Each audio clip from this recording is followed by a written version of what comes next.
Hey guys, let me take a minute here to tell you about our latest sponsors, Just Meat It. Head over to justmeatit.ca to get yourself some high quality meats delivered to your door directly from the farmers themselves. And when I say high quality meats, I mean it. No antibiotics, no growth hormones, no chemicals, not even any performance enhancing drugs. None of these animals have ever won races that they shouldn't have won, all right? And these animals, we're talking ostrich, we're talking bison, elk, animals that you can't catch by yourself. They even have Wagyu beef. So do yourself a favor, head over to justmeatit.ca, order yourself a box. You'll be supporting the local economy, local farmers, local business, and us. Justmeatit.ca.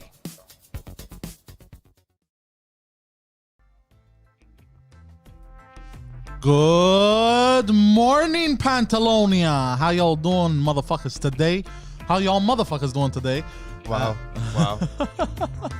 Welcome to another episode of the morning show. We've got the co-host on camera now. You're doing the intro while I'm on camera and you don't tell me? That's fucking... Hi, everyone. My name is Phil Balabanos. I'm looking over here going, what the fuck is that? It's the morning show. Twice a week, we got the morning show. My name is Phil Balabanos, and you have George Chiggity. How many chickadees is there? 18. Chiggity Chandrizos. Woo! Hello, George from Broussard. I love when Pantelis isn't in the studio in the morning and he relies so much on Poseidon. He gets excited. He just dropping motherfuckers. Yes. Yeah, he just knows that I gotta be excited. I gotta bring the heat, and that usually means let me swear at everyone. I mean, listen, it's not for everyone. The host gig. Well, no, look. Also, I started off the morning by swearing at people. That's true. Look, in his defense. So I have and by the way, regarding his defense, you can check him out at the Poseidon69 on Instagram, Twitch, where he yells at people, and all that other stuff that Pantelis normally plugs, and I won't because I suck at it. I'm on balabanos.com, Just Us Dads and Backstage Podcast. Now that we got that out of the way, let's tell them what happened this morning. Right? Yeah, sure. Fuck it. So, okay. It was a beautiful morning. I was in the studio with Poseidon. We're just adjusting things, making sure everything was very nice. And all of a sudden, it sounded like fucking Baghdad in here. Yeah. And I don't mean now Baghdad. I mean like 12 years ago Baghdad. Like boom, boom, boom. Yeah. So Poseidon walks, aggressively. He walks aggressively next door. Very aggressively. In his most alpha male beta cuck stance. He goes next door. Sigma male. Sigma male? Yeah. What's that? I identify as Sigma male. Okay, as a Sigma male. As a Sigma male, he goes next door, and I just hear fucking shouting because the management of the building decided it was a good day, while they have our schedule to record, to throw shit against the wall next to us. Yes. And guys, it was loud. I was in the back of the studio. It was intense. But I digress. Enough about the chaos, which is our neighbors. George, what kind of news we got today? I still haven't figured out how the fuck you guys haven't figured it out on you. Like, I haven't figured out what you guys haven't figured out. What do you mean? I understand that this is one space where they just move stuff around. But I mean, it's been going on forever, man. Haven't they been able to just accommodate you yet? So they always say they will accommodate us. We've given them a schedule. I'm not going to get into it now. There's no need. But basically what happens is they lie to us. They're like, we got it, and then they don't got it. They just disregard us. I mean, it is what it is, and eventually the people who are to blame, the transgressors, will get theirs. But for now, we're just doing the morning show, and no one can hear the noise, so it's fine. It's just us. It's annoying. It's a question of respect. Oh, no, that, the mic. No, the that they would have. Yeah, that would up because they did the same thing to me on my show. What was it? Annabelle Labette. You don't know the name of also Annabelle Labette. Was it charting on the podcast? What was it? Yeah. What's that show I do? Which show is that? I do a show. No, I was trying to think which one. I couldn't remember if it was in because bed you do or... so many shows now. You're charting on the podcast charts. You're big time. You're Sigma mailing. Bro, I'm hot shit, bro. Sigma male, huh? Sigma male. You're barely mammalian. I saw that. I saw Poseidon. I saw Pantelis tweet about that. Yeah, he did. So Poseidon and Annabelle, is that her name? Yeah. Annabelle, huh? Yeah, they're doing good. And my podcast not charting. But anyways, let's get to the news. You're not the only one, man. Don't worry. Don't worry. I mean, you're at least you're putting out episodes. I haven't put out an episode in 2 weeks because we've been packing. I apologize for that. I will get back to regular schedule. What's going on? Are you at your parents now? No, I'm still at home. We're good till the end of June. Okay. We're gonna be homeless. It's gonna be fucking fantastic. Lucky for me, I have 2 white pretty daughters, which I could sell for capital if needed. That's the best. It's the best. True. Yeah, yours are like South American half, so like you get less. I think that's how it works. I don't know what the Yours are exchange like a more is. pure white color. Is Yeah, that I it? got like Aryan stock that I can sell. Yeah. Mine are slightly tanned. Anyways, enough about that shit, George. Let's actually do the news for a bit. I want to hear what's going on in the world. And start with something happy, please. Yeah. We'll start with something happy. Remember, we made a point to do that. So I try very hard to find some positive, happy news to start off the day with. Pantelis isn't in studio yet, but Poseidon, you have tattoos, right? Yes. And I think so does Pantelis. I think he has one on his wrist. And Phil, you don't have any, right? None yet. What are you asking? Sorry, took my headphones off. 50. I checked. I checked George. He doesn't have any anywhere hiding. You've seen him naked, yeah? What is the question? I took my headphones off for a second. Sorry. Yeah, if What are we talking any about? tattoos, you don't have any. I have a tattoo. You do? I have a tramp stamp, bro. No, I got a tattoo on my hip, like not on the back, in the front, like on my thigh. When I was in high school, because I wanted to get like a big fucking sleeve. I was like, bro, I'm gonna be so cool. I'm gonna have tattoos. And I was like, it might hurt. Let me do a small one somewhere that nobody can really see. I did it. It didn't hurt that. I mean, it hurt, but it wasn't so bad. And then after I did it, I was like, yeah, I don't care. I don't want another tattoo. Like, I just lost interest in it. What is it? It's my initials. It's literally, I just did it as I found the one place no one would ever really notice Show it for the people at home, so it's all sexy It's like. way too close to my penis. I cannot take it out on camera. Way too close to my dick. Just do one of these, no? The dick will be out, bro. Bro, what is it? How does Schultz say it? I got inches of dick, bro. Inches. The reason Inches. why I'm talking about this is because there is a new little company in New York that has developed this ink that is composed of biodegradable polymers that dissolve naturally within 9 to 15 months. Oh, so that's the cool. idea here is to offer the possibility of people to get tattooed and not have it permanently, which is something very interesting. I mean, this is this kinda new like a ink has cop-out. been. What'd you say? Sounds like a cop out. Well, cop out. I mean, But hold on. Yeah, go ahead. Hold on. Isn't the whole point of a tattoo permanent and in the process also slightly poisoning your body? Why is it poisoning your body? Because you can't be cool if it doesn't poison your body, bro. How is it cool okay. if it's not I just, dangerous? as you said that, I looked at the picture of Mike on your chest, on your shirt, and he's like, huh? And I was like, yeah, that's right, Mike. I have no idea what he's saying. You know what I'm saying. I know what you're saying. Well, look, that's why I asked you guys, because I have no idea how it. I don't have any tattoos. I'm not sure about how that whole culture works there. But neither am I. I mean, look, the idea here is to tap into this clientele that is like in between. Do I want to get one? Do I not want to get one? The pussy I'm afraid clientele. to get one because what if I regret it? What if I want to try something out and I don't want it to look too fake, like those whatever tattoos that you can get at. Well, look, there's semi-permanent, like temporary tattoos that you can get that are really high quality. We use them on movie sets.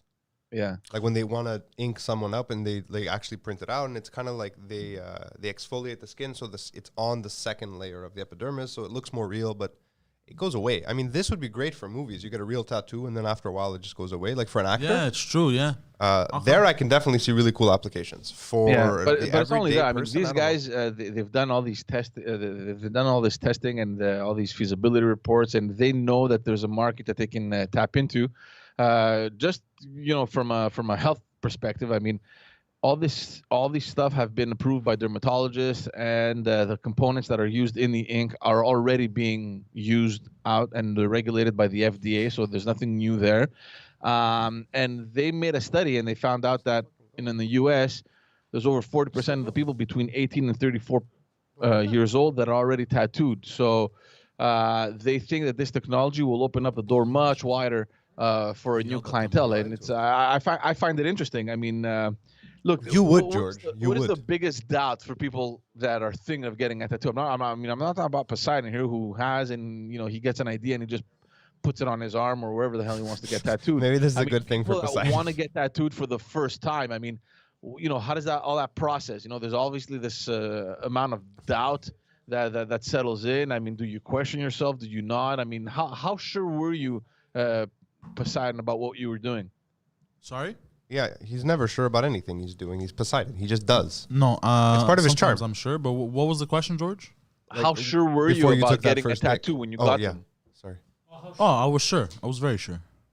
Well, there you go. The first Like there was tattoo. never any doubt. Like, should I get this? Will I like it in 5 years from now? Nope. Uh, There was no doubt because I made sure I picked something that I knew I wanted on my body for a long time. Yeah, he just wrote dicks are for chicks and me. Yeah. All-purpose cocks. We've got Purpose. What do you want, George? What kind of? He's talking about biodegradable tattoos. We're that talking don't about last more this than new a year. technology developed in the U.S. that allows you to get tattooed, and the tattoo that you'll get will Tattooed, yeah. automatically dissolve naturally within 9 to 15 months. And we're wondering if that is a good idea because you guys all are tattooed and I'm not. Yeah. I don't know if it's a good idea. I think it is a good idea in the sense that it'll sell. That's a money thing. You remember the wrestler Randy Orton? Well, if it stopped Poseidon, then don't. Remember the wrestler Randy Orton? I do not. He would always have fake tattoos. People didn't know, but his tattoos would always change. If you go look years back on Really? his arms, yeah. How was he doing that? I don't know. They And paint them on. nobody ever noticed that his tattoos were changing. Well, my buddy noticed and told him once at a fan event. He's like, "Hey, bro, you have fake tattoos," and then he rolled down his sleeves and he got my friend kicked out. That's funny. Uh, That's funny. Yeah, No, that is look, funny. man, I'm sure there's a market for it. I think if you're gonna get a tattoo, spend the time to decide whether or not you want that on you forever, because that's part of the charm of getting the tattoo. Do I wish I had not gotten mine? No, I mean, no one wouldn't sees this it, be a of good course. solution? don't you have like a tattoo right over your vagina? We've been over this, yes. yeah. The only reason your tattoo is regrettable is because it's a lady tattoo. That's the only Not a reason. lady tattoo. That's a lady tattoo. That spot. Is it? You have one tattoo on your body and it's right over your. I only got it there as a test. It was like my brouillon, you know. I was like trying it out. Well, there you go. So, see, this would have been ideal for you. I You hope get my it. dad's not watching. I don't think he knows I have it. He knows. He doesn't know. No. No. Well, how, Well, Bill. well, your son has a tramp stamp. Yeah. So funny. I've actually my thought of God. getting another one, like here. Like I'd write my daughter's names and something interesting, but like it just seems so done, like so cliche to get their names. But that's the thing is it's not cliche. Like it's the tattoo is you, right? So I it's know- whatever I know you what you mean. want. I just So if don't you're know- doing it to show other people, then yeah, that's cliche. No, it's for If me. you're doing it for you, you could put a dick on there. If it's for you, it's for you. As long as it's for you. But if you're doing it for other people, you're gonna regret it. You missed the whole story about Poseidon petting a dog this morning that ended with his dick. Anyways, we'll tell you later. But yeah, you'll regret it if you. That's my only tattoo advice: is if it really means something to you, you're never gonna regret it. If it's something you're doing for other people, like hey, I have tattoos, it won't take long before That you was the regret it. most interesting whistle I've ever seen. Your mouth was wide open and you whistled. Yeah. Yo, It you felt like Wow, you got it mad felt like you were- skills. It felt like you were whistling while inhaling. I whistle. I did. I can whistle inwards, can't you? That's how I did it. Yeah, I guess I can. George, I George had is like never tried it before. swallowing dick loads. He's like, I've George. been looking to get new tattoo. I want to get sleeves. Do you really? Yeah, but full color. Only if you shave your head. Because No, then you got that's the crazy. beard, the shaved head, and the fucking sleeves. You're like, I'm Pantelis, laugh or else. No, I don't. It's not to be aggressive. I No, I wanted know. different stuff on there, but I want full color. And I've only seen 2 artists in Quebec, in Montreal that I like that do full color, and it looks photorealistic. All that it's Full nice. color can look terrible if it's not done Exactly. properly. Yeah. But there's only 2 guys. Doesn't it fade away over time? All color fades slightly. All color fades slightly, but if you get it done, because there's some people that you'll get tattooed, you'll see there's something off about them. They look a little cheap. Yeah. The face doesn't. There's like, these 2 guys. I'll flea send you market links. 2 different people completely, but one of them is an Asian guy. Fuck, bro, this guy does amazing work. I'm gonna call him soon to try to get some kind of a quote and timetable, because this you have to book in advance because it takes a long time. Yeah, you can do it in multiple sessions. Yeah. I mean, that poster that I had done for the play we had done years ago. Yeah. That was nice. That guy who drew it, he's a tattoo artist from Laval. He does the best black and white stuff I've seen in Quebec. Like, it's fucking nuts. Okay. Photorealistic. Like all the Spartan helmets you see walking around. It's that guy? That's that guy. Yeah, but they're kind of tacky, but they're so well done. Fuck, man. I'm gonna show you this fucking guy. Like that I these have. like skinny fucking liberal unemployed parkexers who have like Spartans on their arms. It's fucking hilarious. So I'll show you who I like. Liberal. Where does a liberal come in? The Spartans were not a liberal people. I'll show you who I like, and this is 100% like deserved. This guy is not paying me. I don't even know this guy. Do it. Uptown Tattoos, Montreal. I mean, that's a bit of an uppity tattoo shop name, but okay. Uptown Tattoos MTL on Instagram. I'm gonna check it out. Dude, it is man. Like, look at like Poseidon. You want to bring up Uptown Tattoos? Go bring up the If this is what Catwoman. we're doing, I'll plug my dude too. 'cause it's Instagram cool. Uptown Tattoos MTL, so the fans can see what I'm talking about. My black and white guy is Vincent West. So this guy, what impressed me about the work is that obviously photorealistic, there's nice stuff, but then the color, even when he's doing neon colors, like really like hot pink and blue like this. Like it looks I can nice. see you in a hot pink sleeve. Hot pink, For no, sure. it doesn't fit into any of the stuff I want on me. I mean, there's a lot of light I blues, just figured yellow. you'd do something with glitches, like your shirt, like that. Uptown Tattoos MTL, you said? Yeah. So yeah, and bring up like the cat. You know what I wanted to get? This is funny. Have you ever looked at the top of a camera? I don't know if you ever noticed this. At the top, George might know this, or anyone who does any photography. On the top of a camera, there's always a circle with a line in it. Looks like the Greek letter F. Yeah, okay. That's the focal plane. It's where the light hits the sensor or the film. I always wanted to get it done right here because that's where it happens. But like, I don't want people to see it. But to put it anywhere else is dumb. But I thought it'd be cool, like where light hits the back of my retina. Oh, like on your Yeah, head. Yeah, that yeah. would be weird. Yeah, but you know what I mean, right? I wouldn't get a tattoo on my face. What is it? Wow, this is cool. Yeah, scroll down, Poseidon. Yeah, look at those and go to the color ones because Yo, that's check very out- check out impressive. Snoop Dogg. Because it's very, very hard. Look at the Catwoman. Yeah, Wow. look at that. Shit, yeah. It's look. It's photorealistic and the colors work. That's very impressive. How does that age though? Like over time, the photorealism, like will it just fade away? The They photorealism. always lose their color, right? Tattoos because of Yeah, the but sun the and stuff? photorealism, that's just the quality of the drawing. The drawing's nice. I mean the color. Sorry, not Yeah, the look at the photorealism. Kobe Bryant ones. Like this guy has actual talent. Yeah, this guy's so, great. so he's the guy that I want to go to, but I don't know him, so I'm gonna probably I reach mean, if out. anyone knows him, tell him Pantelis likes his work. I do like his work. Yeah, I follow him on Instagram. I like Whoa, I like Kobe artists. keeps looking at me no matter where he goes. That's cool. Yeah. Oh, yeah. Yeah, this guy does great work. That's really interesting. Yeah. Oh, it's a Spartan thing. Fuck, Like he's it's a theme. talented, I didn't bro. realize. Wow. Yeah, this guy does great work. My That's what I'm buddy- telling you. That's what I'm telling you. My buddy, he got a tattoo of a lion climbing up the side of his thing. And I didn't know. I hadn't seen him in years. And I saw him in Greece. I'm like, what is that on your shirt? He goes, I got a tattoo. So he pulls it up. And I'm like, how'd you get that? He goes, I'm born in August. I was like, no. It's just like, it's climbing out. There's like a fissure here. And it's climbing out the side of him. I go, what does that mean to you? He's like, it's cool. I'm like, okay. Okay. All right. Well, if he likes it, he likes I mean, he it. likes it. But I was like, all right, okay, cool. But yeah, so if I get sleeves, it would have to be from a guy like this. Yeah, bro, this guy is good. Yeah. I want a tattoo that when I get old and wrinkly, it turns into something different. But I have to plan it ahead. What do you mean? Like it looks one way, but then when it gets all wrinkly, it turns into like a different face. What do you mean by wrinkly? Like it's not like you're I guess overweight you're- or anything. You have the same. I'll just be like, You might gain weight if Stretchy. anything. It might I'm stretch out. for sure gonna gain weight. Yeah. Have you seen my dad? But even your dad, he has a bit of a gut. He's not a fat now, guy. now he has a bit of a gut after he had his like his heart scare. That's what I'm saying. He's not a. But he was big at one point. He was a big dude. But he wasn't like a fat guy. No, he big? was Your like dad was like ethnic thick. Yeah. He was a thick guy. Ethnic. He was Thick. ethic. Ethic. I think most of it was hair. My dad. Yeah, Yeah, a lot for of sure. hair. Yeah. Fuck man. Just I used to extra make fun of fat. him as a kid. He would just laugh at me. He was just playing the long game. He's like, wait, you're gonna end up bald too. I'm like, you have hair. He goes, yeah. How much do you think those tattoos would cost, Poseidon? Couple. Oh, expensive. Yeah, what does a $1,000. sleeve They're go they're for? very expensive. A full sleeve? That's because it's different parts. So I'm talking about just one. Let's say I'm gonna start with the two-headed eagle. So, but giant all over my arm. So just half a sleeve.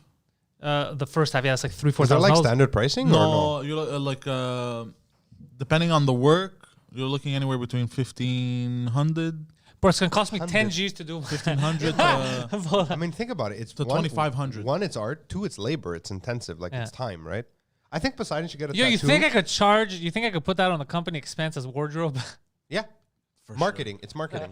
Well, hold on. You're an artist. Yeah, bro. You It could. contributes You to absolutely your art. could. I don't You know if should it get a contributes to my tattoo that right above your dick that says Trident, and then there's an arrow pointing down, like Poseidon's Trident over here. Yeah, I'm never gonna do that. Yeah. I knew a guy who tattooed porn star over his dick. I wonder how that worked out for him. Oh, man. Actually, I knew two guys who did it. They did it together, not gay. It's kind of gay. I mean, they very I don't know. I mean, how You know old were him they, too. man? See, these are the stupid decisions that 16. you make when you're 18, 16. 19, or whatever. Look, when we went to get those tattoos that night, they got their porn star tattoos, their matching tattoos. Frame me. and I got my tester because I was like, I want to see how this feels. And I love it. Those two guys are gay. Give me a lady tattoo over my vagina. it's not over fucking my dick. It's on the side. It's on my pelvic bone. You know why I chose that spot? I go, in an area that's hidden, what is the most painful spot you can get a tattoo? They're like, your pelvic bone. I go, okay, do it there. If I can handle that, I can get a back tattoo or something cool. That was my back- logic. Yeah, I've thought of back. I don't know. I can't I've get a always back been tattoo. obsessed with. I've always wanted sleeves. You know, my mom's gonna lose her shit. Your mom is gonna lose her shit. Yeah, She's gonna throw cigarettes at you. No, she's not gonna throw. She's not gonna get aggressive. Lit cigarettes. She's just gonna be like, "What are you doing? Your beautiful arms. What are you doing?" Why does your mother doesn't sound like that? She's Russian. Your mom is Russian. Whatever. I Your don't know. mom how- has the coolest. I'm not. cadence I'm to not her good voice. with accents. Yeah, have you ever heard his African accent? It's great. Do it once. Welcome to Africa. Yo. We are the South Africa. Yeah. That sounds more Asian than Look, anything. man, I'm not That's going the joke, accents. George. That's the joke, Yeah, George. that's the I want to joke. get a Oh, phoenix that's tattoo so on my funny. back. A phoenix. You know that's a symbol of white supremacy. Just so you know. No, it's you can not. still get it, but that's just so you know. It's not. You cannot get a symbol of white supremacy on your back because you're a symbol of white mediocrity. It's true. It's not white supremacy. It's the national animal of Greece. Because one? when Phoenix. because Explain. Okay, so when the Greek government that was in power at the time decided to use the phoenix, which I agree, one of the coolest logos Greece has ever had. The junta. No, before the junta. No, I'm sorry. The junta we're going to talk about now. No, we're going back. Okay. When they did that, that was a nationalist government with expansionist goals that believed that we were the third Greek civilization. Mark those words, the Third Reich, right? Oh, that's, It was- don't say that. That's, No, but that's the Third Reich was the third civilization. The for Third Germans. Empire. The Third Empire. yeah. We were kind of following the same logic, but about Greeks. So when they created that, I'm not saying it is a bad tattoo. I'm not saying it's a bad symbol. I'm saying that's the connotation it has. So just so you know, when you're It on a doesn't, beach, the in phoenix Greece, doesn't have a connotation of the phoenix he's talking about, that specific curved one that they used. He on, didn't. Like, he the didn't even Dracula. mention what type of phoenix. He just said a phoenix. Because he's seen it in Greek What stuff, about for Jean sure. Grey? No, he doesn't even know the junta. He Oh, doesn't no? even know the. Well, No, I no. mean, I don't then know it's that. okay. No. He doesn't know anything about that. That's what I'm telling you. He doesn't know anything about that. I don't know any of all that. He's talking about the actual, like, literal, fictitious phoenix, Phoenix is a rising cool from bird. the ashes. It's a cool bird. I'm not gonna lie. It's a very cool looking bird. George, Yeah. I still don't understand where you saw that the phoenix was associated to supremacy. not Supremacy. white supremacy, but it's part of the nationalist movement in Greece, like the right wing movement. But didn't it also represent? like- Regenesis, yeah, of course. Yeah. Resurrection. That's what it All represents. of those Yeah. things, yeah. So, I mean, I I have mean- a commemorative coin in my office with the Greek phoenix. Anything you want can So you're a represent white something. supremacist? He's not. That's what. But that's, That's the what whole. I'm saying. I'm just giving you a heads up. That's all. But don't worry about the heads up, dude, because people are imbeciles. Because the way they associate things now, especially on the internet, is like you're drinking coffee, huh? You know who else drank coffee? Hitler. Like so it doesn't matter. It doesn't matter. It's what it means to you. A phoenix is supposed to be a rebirth, rising from the ashes. The comeback kid is a phoenix. That's what it's supposed to be. So if some fucking white supremacist or a black supremacist or whatever the fuck you want uses it too, it just sucks that they use it. Yeah. You know, Albanian uses the two-headed eagle. Right, That's a the two-headed two-headed eagle. eagle, which is there's like a dragon. That's on their flag, which no? is which is a Byzantine symbol. It's well, I guess it would be a Roman symbol if you want to go a bit further for the empire looking both ways. I but thought they got it it's- from what's his face. But this one. Georgi Castriot. But this is what I'm saying. It's all copied stuff, dude. You want to go copied stuff, dude? The symbols of Islam are the moon and the half moon and the crescent. Very ancient combination. Yeah, but do you know where that It was that the comes flag from? of Byzantium. Yeah, Like the Constantinople. city. Yeah. It was their Oh, flag. shit. Yeah, But that's where it also comes from. the moon and the star, I mean, has been used for thousands of years. But in people, that yeah, kind of- people take symbols and they apply them. It's how Hitler took the Nazi symbol. Yeah, fucking swastika? bro. Hindus were like, "What are you talking about, bro?" Because all he did, he took the Hindu symbol and Yeah. basically turned it a bit, and that was it. This one is look nice, but I will. Yeah. Perfect. Yeah, so don't worry about stuff like that. Now there's stuff that's overtly like, let's say the swastika. Yeah, I'm not gonna. Especially in the hope not. especially in the direction it points. You can't just take Hitler's swastika and be like, I'm repurposing this. It's too difficult. Yeah, That has too many You're not gonna connotations. rebrand it. You know Yeah, what but I mean? stuff I that mean, other look, people use, like even- bears, like it's the Russian animal, right? The bear. Yeah. You can use the bear. You can be a team called the Bears and not be associated to Russia. The Bears. Yeah. The Bears. I mean, You know even what? your You know Meander what I tattoo. thought once? I don't know if it was an app on the phone, but some guy had a tattoo. It looked like a wave, like a sound wave. Okay. And then when you ran that, when you scanned it, I don't know Oh if it yeah, was- I've seen that. Oh, those are cool. you would hear audio. I think One he guy- had his kid's heartbeat. talking or something like that. One guy had his That's kid's pretty heartbeat. cool. Yeah. That's really cool. A guy whose child passed away. Oh, They had that's sad. recorded the heartbeat. Yeah, and he could just scan his shit. thing and listen to its heartbeat. Very sad. Really? Yeah. I don't like that. I mean, I like that he did it, but I don't like that it happened. Yeah, I don't like that happening either. But Sad. is all this to say he's. But it also looked cool, like right. It was like a sound. I think it was on the inside of his arm. It was pretty cool. Anyway. Yeah, so I want to get them sleeves done. Oh, Them sleeves. yeah, I want to get them sleeves done. Yeah, there's gonna be a lot of blue. About that. Yeah, sleeves are nice. Yeah, Sleeves are badass. it depends. I'm too hairy for sleeves. It would just look weird. I'm not very hairy. Seriously, my arm hair goes all the way up. Like I can't. I can barely wear a fucking t-shirt without looking like I might howl at something. You should get a tattoo that integrates your hair. Don't That think would I be awesome. haven't thought about it. Like Okay. a giant caterpillar or something. Oh, something that no one's done. What do you mean? Like, why a caterpillar's hairy? I guess some of them are. Yeah, Yeah, they're fuzzy. they're fuzzy. Yeah, Yeah. Anyway. I don't know. All right, let's got move weird. on. gonna lie. COVID-19, just very quickly, because there's a few things that have. Is that still a thing? We're still doing COVID. It's our best friend, man. The last year, it's been part of this show. But the morning good COVID news is- announcement. The good news is that the situation seems to be getting a little bit better in Quebec. The cases are dropping in Montreal and Quebec City. Hospitalizations are dropping as well. Health experts are predicting that the trend will continue over the course of the next weeks. During yesterday's press conference, the Prime Minister announced, the Premier announced that the curfew would go back to 9:30 in Montreal, Laval, and in Quebec City as of Monday. So that's good news for you guys. Thank you, Dad. Yeah. Also in Quebec City, the elementary schools will be reopening as of Monday as well. For the rest of the regions like the Outaouais and some areas in the Chaudière-Appalaches, the measures will remain in place until May 9th. Hold on, sorry, sorry. Josh, Hold on, sorry. sorry. Yeah, what's going on? Because Poseidon was fighting with people making noise for a little while, but then Spiro showed up and he's like, "What the fuck is that noise?" Spiro goes out yelling, and he had a cigarette hanging from his mouth. The ashes are falling. He's like, "What the fuck?" And then he made us 2 steamies. Oh Big shit! time. Bravo, Spiro. Carry on, G. Yeah, that guy is a little intimidating. George little. said that, but he seemed With a aroused. cigarette hanging off his mouth. No one, you're never more intimidating than when you're yelling at someone and there's a cigarette dangling from your mouth. Yeah. Because not only do they know you mean business because you're angry, but you also have a disregard for your own safety. And laws in the And building. laws, yeah. That's so fucking funny. Anyway, so that's what's happening with the measures. It's good news. I hope we don't, take too much advantage of it. I hope we don't fucking, turn this thing around. Hold on a second. Did you say way. you hope I that don't we know don't what he's take trying to say. advantage of what? An extra hour and a half as adults? No. I hope that these measures, people don't take advantage of these measures to be stupid like we've done in the past. Stupid where we how? completely Well, we completely disregard everything, and that's how cases rise up again. But I don't know. Listen, Maybe George, that's just I'm going to tell you something, you goddamn corporate shill. All right? Wow. Listen to me. I'm tired of this nonsense. I'm fucking tired of blaming the goddamn people. Stop blaming the people for You COVID. realize that since we've had an 8 p.m. curfew, everyone's just going to people's houses during the day? Yes. Like, that's what's happening. They're still doing it. All right. course. I'm tired of this fucking excuse, George. They're blaming people. If you do it at night, then it's so dangerous. No, go in the day. Go hang out in the day. Go in the mall in the day. A couple hundred people. Go to the people's house in the day. Jam yourself in. There's very few hours that things are open, so now everyone's waiting in line. You all stuck together. That's safe. And That's it's safe. After warmer. 8 o'clock, if I catch you outside, I will beat you with a nightstick. How about that? It is crazy. It is crazy to assume that this is logical. Dude, I saw this video. I don't know if you guys saw this video. It was, I can't remember who posted it. It was The in Albanian Montreal Ninja? blog, or I can't remember.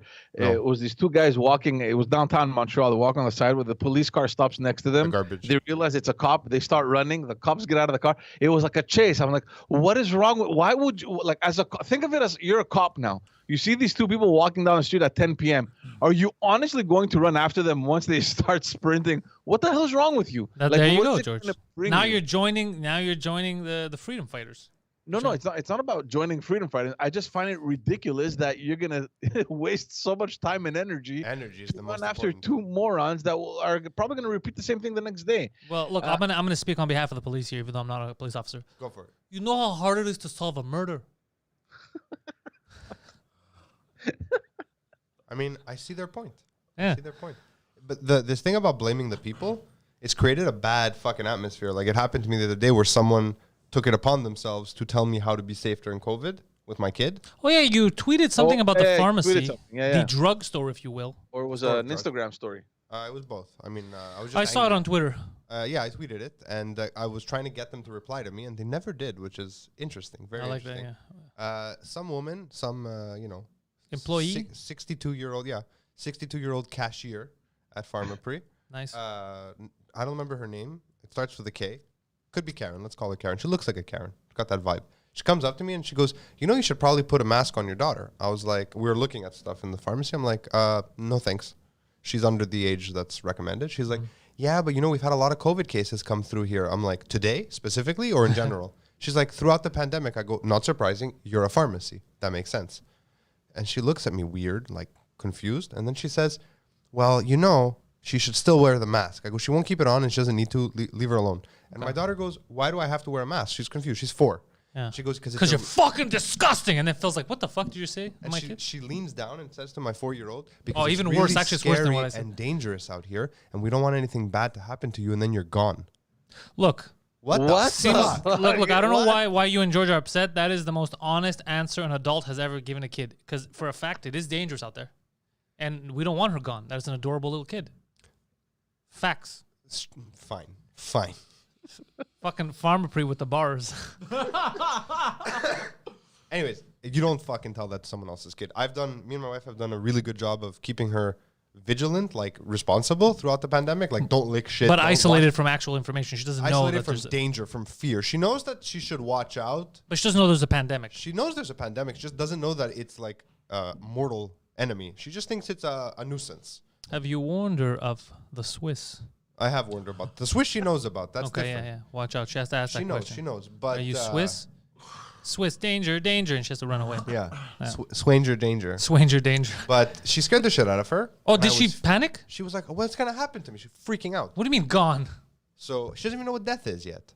Yeah. Like, this woman took it upon herself to tell my 4-year-old that we all die. Well, she didn't say die, but it is confusing for a kid. If you're like, you will be gone. Like, how am I gone? Like, she I'm freaked always out here. and I had to like calm her down. I was like, listen, that woman escaped from an insane asylum. She's a crazy person. Don't worry about her. That's what I told her. I told her she escaped from the crazy hospital.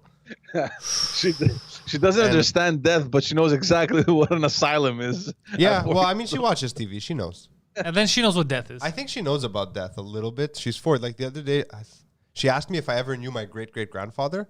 I was like, no, I never met him. We were like, in the war together, child. He lived a long time before me. And she goes, he's not here anymore? I'm like, no, he was before us. And she goes, well, you know, Dad, we don't live forever. I was like, right, wait, what? Like, oh, okay. Then she knows, bro. But does she fine. know? I don't want her to know. She's I feel like you overreacted. What I don't like about the whole story is I don't like strangers talking. Get away from me. Right off the bat. Dude, she wasn't even serving me. She took it upon herself to come to us. Yeah. To me, that's she could have said anything. She could have said, beautiful kid. I would have been like, shut your fucking stupid mouth, stranger.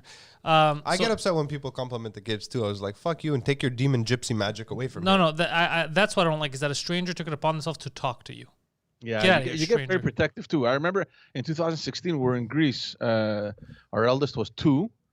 And we were taking the metro, and some random fucking guy who's just in there, he sees the kid I was holding her. He's like, oh, nice. And he came like to pinch her cheeks kind of thing, you know? Dude, then I pushed the guy away. I'm like, dude, stay away, man. Stay away from the kid, please. It was a gypsy? I don't know what he was. He was a little dark. But okay, so it's the skin color that bothered you. It's just like darky trying to touch my kids. You're asking me if he was gypsy, but he wasn't gypsy. But he was like a dark. Okay. When I say gypsy, you mean the race of people. When I say gypsy, I mean Greek gypsy, as in all of the witch-related bums like that are out there. Volani. Yeah, there's even white guys. Yeah. Oh, okay, that's what you thought I meant. Like race of people. I thought you meant like a gypsy. An untouchable. No. Whenever I think of gypsy, I actually mean people trying to sell you shit in Greece. Gypsies. There's Greek gypsies. Fucking Greeks, yeah, Romanians. That's what I meant. Oh yeah, I guess you could think it's a race. I mean, they are a race. Not a race. Wow, imagine I said gypsy before to people and they thought I meant dark people, like George did. Holy shit, bro. That's a misunderstanding. No, they're a little dark skinned. Everyone there is dark skinned to me. Look at me. Yeah. Do you not very tan dark when skin, you're in bro. Greece? When I'm in Greece, I sometimes tan, sometimes get a little red. Because I've lived my life here, everything changed. When I was a young boy, I show you photos, 5 years old. I had beautiful blonde hair. It's nice and bright eyes. I remember. And then everything darkened. It wasn't. Except for my eyes. My eyes still very bright. It was not very blonde. Everything darkened. So yeah, George is racist. I get so defensive. I got it's like fuck, step away. I once kicked the man. Step away, darky. I kicked George. the guy God once at damn it! Carrefour. This is the 21st century. We don't say things like that. Yeah. But don't forget, in Greece, like people will approach. It's different. Like it's a different culture than it is here, right? Yeah. They'll talk. They'll interact with children, and like here, if you're with a kid, like your own kid, and you see other kids, it's fair and allowed to interact with that other child if your child's interacting with them. This is a socially accepted thing. If your kid's playing with a kid, you can talk to the kid. Let me tell you how I interact with children, even in my building don't. and stuff. Well, I do. I'll tell you how. Like, for example, yesterday, I was driving it was yesterday, before yesterday. I was driving in to park the car in the garage, and there was a lady. I can't see her face because she has a mask, but you could tell she is a hottie with the body, and she had her stroller and the baby. And as I'm strolling in, I see that the baby is in the crib, Waving and he at sees you. me, and he waves at me. So then I slow down. I wave at El Baby. Yeah, I'm like, hello, little Of course, baby. you wave back at a baby. Yeah, of course, little baby. And I wave at the baby, and then the lady, I could tell, she was like, they were nice to my baby. And then I went and I But I parked the feel car. like this, out of context, like given someone like Poseidon now, he took that information, so he's walking down the street and there's like a baby being changed. The baby starts waving his dick at him, and he's like, okay, baby. Wiggle, wiggle, wiggle. okay, like, no, see how that could go wrong? I don't know if that's Context is You important. took it a little too far. that was a bit much. I'm just trying to look ahead 10 steps to make sure nothing bad How do happens you to how do him. you change your babies? You walking down the street with their dicks hanging? What are you talking about? I have girls, bro. I don't know. They ain't got no dicks. No. But yeah, so even in the elevator from there, and there's a baby, and they're giving attention to me or my dog. Sometimes they like the dog. It's true. You have the dog. You have a carte blanche to interact with babies. But even the baby I was talking about when I was going in, when I was parking, I didn't have the dog, just the baby waved. So it's a goddamn baby. So I waved baby, back at yeah. the baby. It's innocent.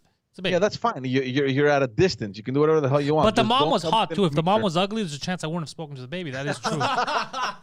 He brings up an often not explained fact. I'm telling you guys the truth here. You get honesty out of this fucking podcast. Yeah, no, but just to go back to what Phil was saying, where if it's socially acceptable if your kid is playing with another kid that you can talk to the kid. I think I told you guys a couple episodes ago that Yeah, you hate sometimes park so people. antisocial. Yeah. The other day I went with my kid to the park. There were like 5 or 6 kids playing, and I was like, okay, let's go play over there where there's no kids. That's what I do with my dog at the dog park. Yeah. My She's daughter like, let gets me go there upset with the if the kids. other I'm like, no, kids- play over here, and when the kids leave over there, then we'll go over there. Don't worry about it. I mean, look, it is a pandemic. They shouldn't be fucking licking each other in the park. So I'll give you that one. My daughter always gets mad because, like, the park that we go to, there's a bunch of houses all around it. And I guess all the kids know each other and they're older than her. And she goes, I can't make any friends here. I was like, they're just entitled kids. Fuck them. Don't worry about them. They're 1%ers. Don't play with them. Go play in the corner. 1%. We find out they're all black kids. Phil's teaching the wrong things to his They are kids. the whitest kids in existence. They're like, socialite French Canadian kids. They're just like, voyons donc. And they're like 8. You're like, fuck off. Voyons donc. I like that. That's the most French thing I could think Some of. people Sorry. get mad, dude. Some people got mad at my podcast with Jay Dutemple because he spoke a lot in English. Yeah. He spoke a lot in English, but they're like, "What the fuck? Why is he speak? He's a French guy. Well, I don't know why you hate him. You're French. By the way, He's French. respect for staying in French. That was hard. I watched you do it. Bro, I'm a goddamn professional. It's a French Professional. podcast. But in his defense, you know why he did it? I think subconsciously, For you. it was the first time we met. Yeah. He knows I do comedy in English, all that. He might not be aware that I was doing it in French. So he's just trying to make me comfortable. His He English was excellent. His English was Who's fucking this? excellent, bro. The guy's Jay Jay Dutemple. The guy's fucking fully bilingual, bro. The guy's fine. Weren't you on his podcast? No, he was on my podcast. I'm gonna do his in like a month, but he was on my podcast, and he's still no joke. Poseidon was there. We bring a lot of people in bro. One of the nicest fucking guys off camera and shit, bro. Even on camera, it was cool. But one not, he was a cool dude too, but not just nicest fucking guys, bro. Yeah. Yeah. We stayed an extra hour, just one of the nice fucking guys. So when I see people shitting on him for speaking, he wasn't attacking French. He's French. It was the first day he met me. He was just trying to make me comfortable. That's all he was doing. And he's fully bilingual. So it's not like you can't understand him. He has like a fucked up accent. He's he's fully perfect in both. bilingual. So anyways, he's a nice. So when I see all those I'm people like, who are getting mad are just people who can't speak English who are mad. but you know what's fucked up? Is Jealousy. that more French people were okay with it because it's more likely for French people to also know English. But English people, if they don't know French, they're fucked. They couldn't understand the podcast because everything I was saying leading in was in French. But why would they be watching Le French cast? They try. I have fans you? that speak. Yeah, you'll notice in the comments. I have fans that speak a bit of French, and they're from the French cast. They're trying to, learn a bit and get comfortable. Podcast? Okay, I got that one. yeah. Comedy. I know that one. I know that one. Yeah. They try. No, it's just an actual nice dude. He seemed and like a nice dude. to get mad at him because he was just trying to be nice to me, like it's crazy. Like you guys are. It took me a second when I started watching and I was like, is this hand bleeding? And then I realized his nails were painted. I was Yeah, like, no, oh, he's that just his nails completely painted. distracted the fuck out of me. Oh really? Yeah. I was no. like, his hands are bleeding. Do something. Yeah, he's eccentric. He's like my buddy Rob. Every They're- single finger is bleeding. Yeah. Yeah. yeah. It's like stigmata. It's like, not stigmata, torture when they pull out the Yeah, nails. I think because he was just mixing it up. I guess I don't know, but he didn't do anything wrong because I was speaking. It's not like he changed the podcast. I was speaking to him in French the whole time, so it's He said something in English, like a transitionary, like Like a, you know what I mean? I forget what it was. And then he's just switched, and I guess he just didn't even notice it at first. Yeah, he was just doing it because we were speaking before both languages, Yeah. so you could. That's all it was. tricky. But if you honestly believe that Jay Dutemps has something against French, that's crazy. He's French. Like he doesn't have anything My against name French. is Jay Dutemps. He was just trying to make me comfortable, and that's all it was. I don't and even know if I think maybe it's not even. maybe it that wasn't even simple. that. Maybe it was just subconscious because we were speaking both. I Exactly. don't know. But it was a good podcast.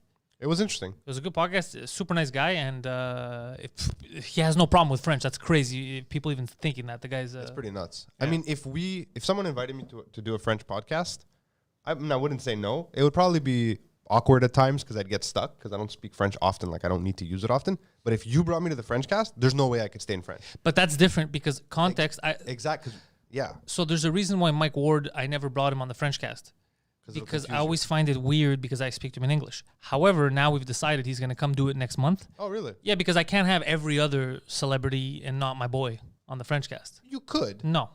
He's my fucking boy. Plus, once he does the French cast, and Mike Ward's going to get the championship belt of Montreal podcasting. He's done everything. He's done all the biggest shows. That's true. Tujek Minimum, Suzekut, fucking Vuzekut, all that. Yeah. If he does the French cast, he'll blow up in Quebec. Yeah, I'm gonna give him a nice push. No, but I can't have everybody else and not have one of my best friends on. You know, like I have to. Yeah. So it's anyways. I'm just saying, like, it's a question of what you speak with someone, what you're comfortable.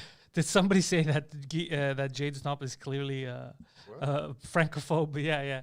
Imagine. No, he's not a francophobe at all. He's and again, super nice guy. So when I see shit like that, I'm like, What an interesting problem Why to you have hate? in a fandom. yeah. Only in Quebec, eh? Like, why he speak the English? I don't like this. No, it wasn't. I think people were just confused because they're like, yo, this is the French cast. I'm more comfortable in French. Why is the French guy speaking English? But he didn't do it to attack anyone. It was just in conversation. Like people look too deep into I think something. it was completely subconscious. It was completely subconscious, and it was a good show. I could see you though going in your, because I know your gears going. Okay, how do I get him back in French now? Like No, I at just- at the beginning, and then you're like, okay, he's going. It's cool. This is interesting. I'm just gonna keep going. Then I stopped noticing. I just did my job. I just continued in French. So when people come in for my show, like they hear me in French, I could present everything. But at that moment, the guy's fully bilingual. So it's up to him, whatever he's comfortable with. But we're gonna do another show. I'm gonna do one of his, and I think I might bring him back for a podcast so you could do it in English, maybe. Maybe he'll switch to French. Maybe he'll Fuck switch to with you. French. Yeah, that'd be funny. On But the English one. dude, one of the nicest fucking just guys. to balance things out. Yeah. Speaking of podcasts, super random. I was at the daycare picking up my daughter, and another parent comes up to Yeah, me. He's like, wait, somebody even said he's a very nice guy. He was just doing it to make you comfortable because of his kindness. Dude, this guy, I'm telling you, I'm not joking. I didn't meet him. I don't So know. somebody direct messaged me, a fan direct messaged me, a French guy, and he said, "Forget the English stuff." He goes, "I really like the podcast. It was he was very honest. It was open. It was a nice podcast." And then I told him, I go, "Dude, the guy was a super nice guy." And he goes, "You're not the first one to tell me. I have another friend who did shows with him, Oh, whatever." really? Yeah, the guy's. I'm telling you, He's the Keanu Reeves of Quebec comedy. sweetheart. Yeah, super nice guy. Yeah, Interesting. that's why I like him. Or else I wouldn't have given him my number and shit like that. He's a nice guy. Ay, ta crucé là. yeah, that's no, he's a nice like this guy. This guy, I consider him a friend in the industry. This guy's a nice guy. What was I saying? Oh yeah, George. Speaking of podcasts, so someone comes to me and goes, "Hey, Phil." I'm like, "Yeah." I saw you on Just Us Dads. I was like, "Oh, it's one of the 3 fucking viewers." Then I found out he's related to one of your hosts, your co-hosts. Thought you'd enjoy that. Oh Yeah. man. Anyways, yeah. Anyway, what else on the docket, George? Yeah, let's finish up with the COVID-19. Yesterday was a sad day. We had the first case of a death caused by thrombosis from the AstraZeneca vaccine. It was a 54-year-old woman. She received her first dose early April. This is crazy because we knew that this was to be expected, right? I mean, we've known that it affects 1 out of 100,000 people. It's just sad because everything seems to have been going well with the vaccine, and stuff like this could potentially, create a little speed bump in the vaccination process. So I hope it doesn't slow things down. It is sad, of course, that this woman, 54 years old, man. You know what I mean? Anyway. Yeah, it's pretty fucked. Yeah, it is. Is Anyways. AstraZeneca a 2-dose vaccine or 1? I forget. It's 2, What'd you right? say? AstraZeneca is 2. 2 doses, Yeah. right? It's not like Johnson. Yeah. I know it's 2. It's weird. There's a lot of weird stuff on the web right now. Like I read this thing yesterday. I'll let you just give me a quick about how Pfizer causes dementia, and I was like, holy shit! And I looked into it. It is complete and utter horseshit. I tracked down the original article.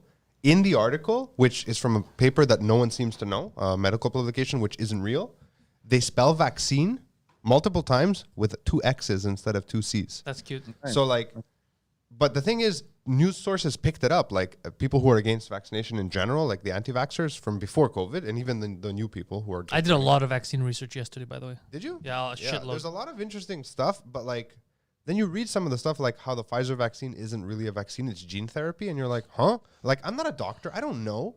It's hard to know what to trust. Like this one, I was able to debunk. I even did research because of what Poseidon told me a few months ago. He's like, "There's aborted baby fetuses in the in the UK. simple. It's not that, and it's not what it is."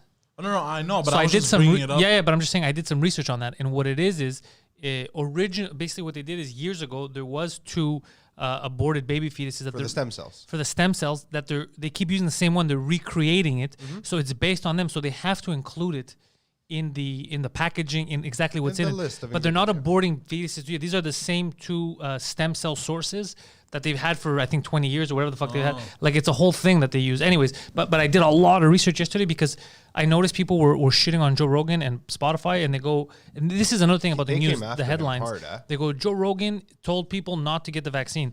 And then if you watch the video, it literally is dangerous. It literally opens with Joe Rogan saying like, no, the vaccines are good. They're completely safe. It's not to be dangerous. He goes, but if you ask me if you're 21 years old and you're super healthy and that's what you have to get, he's like, no, of course not. Just fucking eat healthy. That's crazy what you're saying. Like we have statistics that prove what I'm saying. And then they're like, he's telling young people not to get vaccinated. It's not what he said. He said if you focus on your health first if you're in your 20s, because that's what's going to fucking do you in. Because we know statistically that's not the danger range. And anyway, so people started. Did he get vaccinated? Has he ever spoken about it? Because I know he had COVID, or his kids. No, his had kids COVID. had COVID. He didn't get vaccinated yet, but he's not anti-vax. He's just saying. No, I've never heard him say anti. I mean, I understand why people freaked out about what he said, because it was cut and clipped out of context. But like, he's Joe Rogan. Like, I'm not taking medical advice from Joe Rogan. Yeah, if you take medical I'm advice watching from the Joe show 'cause Rogan or it's from me, interesting. it's your fucking fault. Yeah. But he didn't give medical advice. They said, "What do you think if you're 21?" He's like, people, well, if you're 21, man, get healthy. Yeah. Don't depend on the fucking vaccine. Get fucking healthy. Take your vitamins. Get fucking Now there's healthy. fucking statistics showing that the second dose of the Pfizer vaccine is causing myocarditis in young men under 30. What's myocarditis? It's an inflammation. It's the same thing you can get if you have strep throat. Basically, the muscles around the heart inflame, and I mean, it can kill you. It's not super dangerous. Like as long as you know what it is and you go get it checked out, they'll give you something. But like that's scary. That's terrifying. But just I read somewhere Be healthy. where it said that we may need a 3rd Pfizer vaccine, and there's a possibility that every single year you'll need one as well. Oh no, we're Kinda gonna like the flu get shot. boosters forever. Like that's it. We're getting boosters forever until, for some magical reason, it goes away. if I don't take the vaccine, do I still have to keep getting boosters every year? No, It's just if I start taking it, then I have to continue. no. Or I mean, actually, no. The question should be the No, no, opposite. the if you opposite. don't take the vaccine now, Can you take and boosters? you want to take it in the future, is that booster going to do? But the what it's boosters, supposed to do, or do are you the need, same. Well, here's my other. I have another question, and I know that they had stopped. Remember, for a while they were doing it on Sherbrooke, but then now the government had stopped them months ago to do the what's it called, bro? The test to see if you have the antibodies The testing? antibody testing. Well, we can't really do them anymore. Too many of us are vaccinated. Well, what I'm saying is, what do you mean we can't do them? If you want to do them, let's say me, I'm not vaccinated. Oh, right. Okay, yeah. I want to do the antibody test. So if I do the antibody test, thank you, Poseidon bringing me alcohol and water. What a guy. So if I want to do the antibody test, okay? If I want to do the antibody test, What just is to find happening? out Bro, it's fucking 11 in the morning. What is that? what it's He's Irishing up his coffee. I'm Irishing up my coffee, bro. Oh, okay. That was a lot of Irish. Yeah, bro. Dude, he Freeport. I've never seen you drink. It's rare, but Okay, cool. it happens. What I'm is having this? Do I fun. want some of this. Yeah, it's delicious. Put it in your cup. It's delicious. So what was I saying? So I want to get the antibody God, test. This is fucking pure sugar. Bro, what do you think it is? Jesus. It's not pure sugar, but Smells yeah, delicious. It's delicious, yeah. I'm not having this. Put a bit. Just put a bit like I milk. never mix my sugars and my alcohols. Really? Never. Okay, it's okay. It's too big to leave on the So yeah, so if I want to get my antibody testing, right, George? Yeah. I get tested. They're like, you have the antibodies, bro. You survived COVID. Congratulations. Would I then have to still get vaccinated for this fucking vaccine passport travel? Because already I'm getting what people are trying to get from the vaccine. But how long does natural and or vaccinated being unnatural immunity last? That's what we don't know. Okay, but again, we don't know it, right? Because like Either a way, cold, you can get a cold and then get it again in a year. exactly. But same thing with the vaccine. That's the point of the boosters. But so then, What I'm saying is right now, until a booster comes out next year, why would I have to get vaccinated if I already have what the vaccine would give me?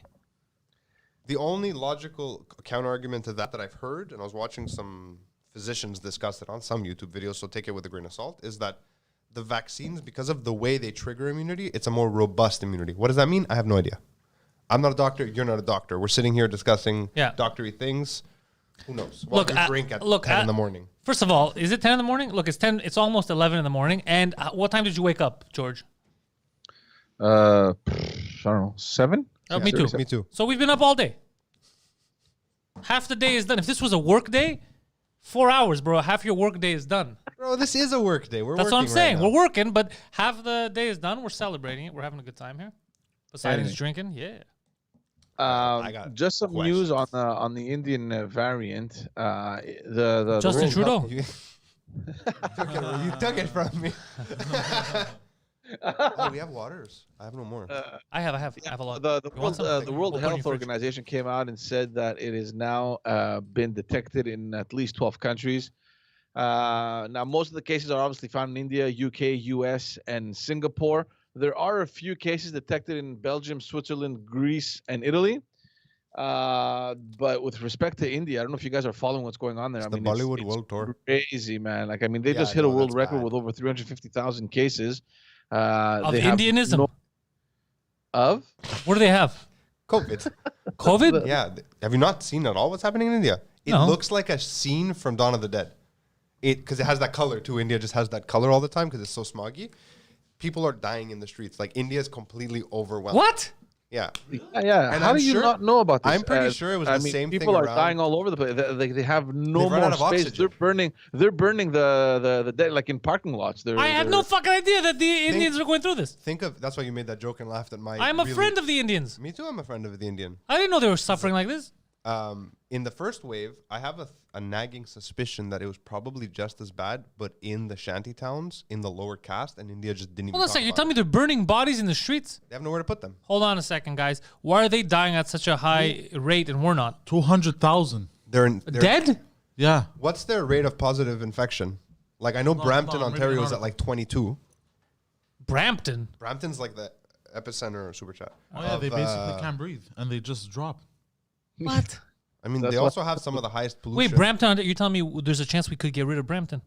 I mean, it seems like a little girl died. Let's not make that joke yesterday. Like, it's I didn't make fresh. a joke about a little girl. You just did. She was in Brampton. I didn't even know her. You brought it up. There's other kids That's in because Brampton. of their bureaucracy. Who, What India? do you mean? This is what it's saying. In New Delhi, Rajendra Karan struggled to breathe. Instead of waiting for an ambulance, his son drove him to the government hospital in Lucknow, the capital of India's largest state. But the hospital wouldn't let him in without a registration slip from the district's chief medical officer. Oh, By the time the son got it, his father had died in the car just outside the hospital doors. Socialism. India doesn't have. But they say 200,000, but the true death toll is believed to be far higher. Yeah, because anyone in the lower caste is not being fucking recorded. In India, there's a 5-hour wait to burn the bodies of your loved ones. What the fuck, bro? I have a follow-up question. Christ. Are they burning them because they're out of space? Because I know that in the Hindis, the people who are Hindus, they actually Hindi is the language. Yeah, I know. I got confused. Yeah, they actually burn burn them, the bodies. Like, that's how they. That's their ceremonial. Okay, so maybe that's what they're doing. But the fact that so many people are dying at once is the problem. That's It's the not how problem, they yeah. celebrate the death. It's just. Don't they like go to the Ganges and they set the body on fire? Yeah, Like, Fuck, bro, this It's is terrible, dude. ceremonial thing. Look, Poor it's Indians. crazy. I mean, the World terrible. Health It's Organization, fucking they've terrible. called an immediate study. Why couldn't this happen in Switzerland? This is what I'm saying. Isn't this odd?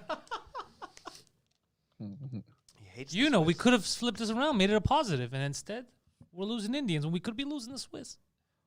They don't know what to do with the bodies. Wow. I took that like it was a headline with my wife telling us that. I mean, I assume she It's checked. fucked up, though. Now you It's made me pretty sad. fucked. Some India's stuff happening Alberto in dropped your $3 in the super there, chat just to let us Pantelis. know he's having a good time. Thank you, Alberto. enjoy yourself. Yeah. I don't know. India is right now. I'm thinking back to the first wave, thinking of what we were seeing in Italy, and it makes Italy seem like a fucking low budget prequel to what's happening in India. Like, That's it's not crazy. That's very, very rude. That's not how Italians like to be I mean, it's like referred to as a low budget prequel. They're the low budget sequel. they're a spaghetti western version of what's happening in India right now. Also, Is don't that forget better? that in terms of numbers, it's like, I mean, Italy is like a little village. You know what I mean? yeah, compared to India, like how many people per square foot exist in India? Well, there you go. Like that's the problem with overpopulation. When a virus like this comes out of the woodwork, which it Oh, will it's every done. couple hundred It's years, done. you're done if you're too dense. You're done. Poor India, bro. Like the fact that Montreal seems to be faring better per capita than other regions in Quebec really confuses me because we're denser. Again, though, Yeah. health. Get your vitamin D, people. Let me tell you guys what you're gonna do. Quercetin and zinc, very important. What was that first one? Quercetin. Isn't that the homeworld in Star Wars? Where Jar Jar Binks Get is? quercetin. Poseidon. Before I turn my head, because I feel just You with don't your wanna see face this. reaction, You it's don't gonna be wanna see crazy. this.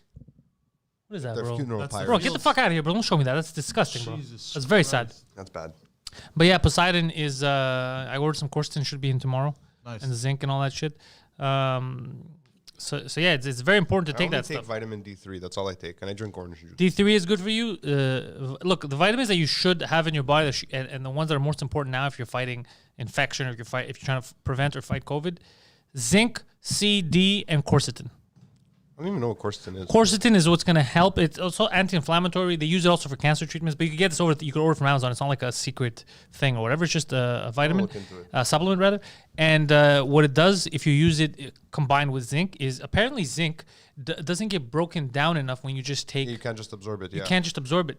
What this does is it's kind of like the vessel that'll help get the zinc directly into your fucking what is it? What do they say? Your bloodstream or whatever the fuck. It's the And it fights receptors. infections, the receptors, and it fights fucking infections. But Like with magnesium with vitamin D, it does the same thing. exactly. So if you just take one, like if you're just taking a lot of zinc, you're not all that zinc is not actually going to helping you because you can't absorb all of it. But if you take it with quercetin, that's the vessel that's gonna. I mean, except for vitamin D, because we live in the fucking darkest place in the world. No, Sometimes. these are all stuff you can look up, like Dr. Pantelis. No, this is all shit you can look up. It's not.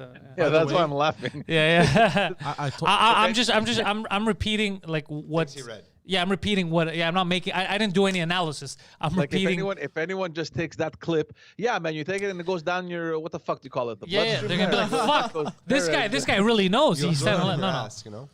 but And I'm telling you what they're for. That's what they use them for. They use it for cancer Poseidon treatments takes too. them as in suppository form. Yeah, in what form? Suppository, I don't know what that means. like a capsule. like a plastic capsule Plastic, up like your a- Oh butt. no, I have I take vitamin D and gummies. Okay, it's easier to shove You them in there. take vitamin D and gummies up your ass. Jesus Christ. No, I chew on them. By the way, I his got. butt. Hold on. Before that, we have to say That's something. what a suppository The is. son of a bitch calls me the other day because I told him to get vitamins. And he's like, he That's got. son of a bitch. So he goes, okay, I got the chewy ones, so I could like them. Then the next day he's like, bro, I have a problem. What? I got the vitamins you told me, but they're so delicious. I almost ate half the bottle. I was like, fuck. No, you don't understand. I have to every time I start the bottle, I have What'd to. you get? Goldies. I don't know, but they're You don't know what fruity. they're called? They're fruity, and bro, every time I start the bottle, I have to go. No, He just gets a You bottle had with to. change in it and he shakes it. Yeah, what is that? because they're delicious. No, you shouldn't be taking them because they're delicious. You should take something because you need to take it. Of That's course, it. yes. So yeah, it doesn't cost that much, guys, to get vitamins. Vitamins are going to help you. I'm not telling you vitamins. This is not like alternative medicine. Take your vitamins, No, bro, they're vitamins. and nothing affects you. Go out there and bang without condoms. That's not what I'm saying. I'm saying for internally, for your immune system, all that, you have to have sunlight. You got to get some vitamin D, especially here where we don't have a lot of sun during the year. Vitamin C is good for you. Yeah, magnesium, you need some of it, but mostly that, zinc, and quercetin just to help the zinc. That's what the quercetin is for mostly. But you know what's funny? I also called you telling you about quercetin. You remember that shit? No. At the Oh yeah. pharmacy. Oh, dude, so he goes to pharmacy Bro. because I go look. If you can't find it at your local pharmacy, I'll just order you off Amazon. And he, the pharmacist who's supposed to like understand what all these pills do, all that. It's like I don't even know what that is. I never heard of it. I don't know anything besides D because it comes from the sun and we can't get it. I'd rather get through nutrition. Like I'd rather eat the stuff that gives me the vitamins. But if something is helping you absorb, that's a whole different bag of tricks. Another thing I found out about doctors here in Canada. I'm not going to This should talk be interesting. worldwide. This should be interesting. This should be interesting. Another thing I found out. You ever wonder something? You know when we say like me, sometimes I have experiences with a doctor that stripped me naked to take my blood pressure when I went in for my ankle, all that stuff. Okay, so you ever think like, okay, are they just incompetent or what's going on? So here's what I found out about Canada when you swear, because there's a Hippocratic oath, right? Yeah. But you also basically, another thing you have to do is there are rhythms that you have to follow. So apparently, as I heard it from a young doctor here, Young doctor. the first thing that you do is not always the most logical. So let's say you walk into a doctor's office and you're 350 pounds. and you're having trouble walking, breathing, you don't feel good, right? You as Phil, what would you think the first thing they should tell you is? You're fat. Lose some weight, right? Yeah. Eat healthy. That's not the first thing they're supposed to say. The first thing they're supposed to say is supposed to offer, depending on what the situation is, a specific type of pills. If that doesn't work, which most likely won't, the second time they have another thing that's supposed to go down the list of things before they get to a specific thing. But the thing is, the first things on the list always have to do with big pharma, even if it's not the best case scenario. Like a fat guy, yeah, of course there's pills, suppresses appetite, but the first thing they should do is change their lifestyle. But what they'll tell, if a doctor actually gives a shit about you, but he can't say it, he'll be like, you should go to a nutritionist, so that they could give the information that he fucking knows he should be giving you. Weird shit like that I found out over the weekend. My doctor's not like that at all. Like no matter what I come in with, he's like, "Did you quit smoking yet?" I'm telling you what, I'm not telling you that All doctors. the program. I'm telling you that's what they're told. So most of them are going to do what they're told. Yeah, I'm not saying there's a chip in there that controls them. I've known a lot of doctors. And they get paid also. I found that out too. Like the Prescriptions and stuff. by yeah. So it's there's a cut. There's a cut. yeah. So it's in their best interest to keep economic interest to keep. Anyways, I don't think that that's the way a healthcare system should work. You should want them to get paid. And I've actually, now that you said Yeah. they get a cut, my doctor something, he's like, I can give you this prescription. I don't think you should take it, but it could help. But I mean, you could do it without it, but you can still fill it. I go, yeah, I'll fill it so you can get your cut. I won't take it. He's like, sure, sure. He's just like, I'm like, I know how it is, bro. Don't worry. yeah, I didn't know that. I thought. You got kids. You got overhead. Yeah, I honestly thought that they basically do their best judgment and they give you what they think is best for you. I didn't know that there's rules with like, no, first you have It's to. not that. I mean, they're not rules. They're like, Guidelines. They're guidelines. Yeah, like a doctor will never actually endanger you. No, but I never said that. I never said they're going to harm you. I said, I'm just fuck, man. hammering that home. That's Yeah, all. I'm just saying, that's a 350-pound guy. Before you give him pills, suppress appetite or whatever, tell the guy to fucking stop eating nonsense and maybe go to the gym. Me, every time, no matter what it is, he goes, you got to quit smoking. I was like, my finger hurts. He goes, yep. It's just like, he's right, though. I need to quit fucking smoking. I really do. Guys, It's fucking up my Guys, immunity. one last thing, so we can wrap it up with the COVID-19. I don't know Are we if you still read. talking about COVID? Well, I want to hear him. I want to hear him. Yeah, go ahead. No, I don't know if you read. There was this this COVID test kind of thing that took place in Barcelona not long ago. A bunch of researchers they packed an arena, 5,000 people. They went to watch a concert. Everyone had to wear a mask, and they wanted, out of curiosity, to see if it was safe or not.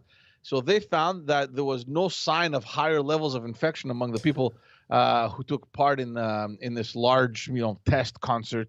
I think it happened last month. No shit. Interesting. Out of the 5,000 people, because they tested every single one of them afterwards, 6 only tested positive within the 14 days of attending the show. That's interesting. But they said that 4 out of those 6, the tested positive had nothing to do with the concert. It was related to some other event before That they knew of, like, that they concert. could So in track, reality, right? only 2 somehow tested positive during that show. Yes, I'm surprised you guys didn't see. Like it was covered by all the media.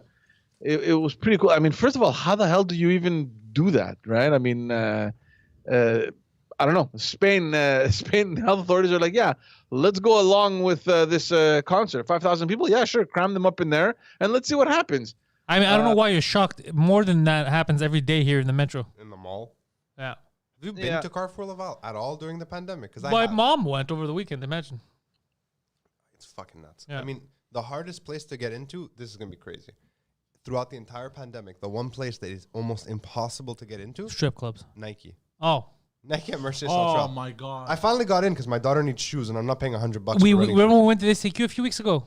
Jesus the Apple fucking store Christ, is bro. pretty. The Apple Apple store stores is are pretty crazy efficient too. as fuck. You're in and out. You just need to book an appointment. It's Well, yeah, so you have to easy. book an appointment, but if you Yeah. go there and you wait, it's like forget it. No, yeah. It's funny. Fucking Apple store. 100 years later, people are lining up for the Nike store instead of the food bank. I mean, they go What from does the that food mean? bank to the. Yeah, I didn't get your 100 joke. years Yeah, later of 100 what? years What are you after talking No, what? because last pandemic and last economic crisis like that, it's funny because like you see the difference. That's not what you said. Is I mean, untrue. I see what he's trying He's to not. I'll say. tell you why. He's Because trying. now there's the internet, so everyone's getting their checks in the mail. They don't have to go wait in line. Everybody Still got their gotta go to served the checks. food bank. Like I drive by Yeah. a multi-calf every They're day. still getting the same help. They're just It's spending just in a it different faster, yeah. form, and they're applying for it differently. That's all it is. All right, guys, let's move on. Yeah, let's just proceed. Sure. There is a currently there is a huge housing crisis happening. I mean, it's nothing new. Yeah. I mean, but right now more than ever before, we're seeing these numbers that are really making no sense at all. Usually this time around, in the news, you will see a couple articles surfacing about the increase of rents and people being forced to evict because of renovations. I saw a strike, a protest in Park X over the weekend. Exactly. The So anti-gentrifying it wasn't only Park gentrifiers. X; it was all over Quebec. It just seems that this year it seems to be like really tragic, right? I mean, the rental prices are unlike anything we've ever seen in the past, and there's a record number of evictions in Montreal. Last year, the average rent for a 2-bedroom apartment in Montreal was $900. And so this year, what you're looking at is based on the information that is coming out. 2,600. Well, we don't know the figures, but they're saying you'd be lucky to find something at that price on the island of Montreal. Yeah. The scary thing, however, is that many of these apartments aren't in any good shape. I mean, they're in horrible condition. They're infested with roaches or mice. I mean, there haven't been any renovations made in decades. Enough about Poseidon's place. What about the rest of them? It's pretty bad out there, man. Yeah, no, it's really horrible, right? And I mean, the issue has even reached the National Assembly, where you have all the opposition parties pressuring the government to come up with a solution. I'm not sure exactly what solution they expect the government to come up with, and it's even harder when the government came out last week and said that they don't believe that there's a housing crisis happening in Quebec. So that's an odd thing. I don't know. To argue. I've been looking at rentals just as a backup in case, because we're looking for a house. 3-bedroom. Because we're there. I mean, we need 3 bedrooms. Yeah. It starts at like 2,800 for a shithole.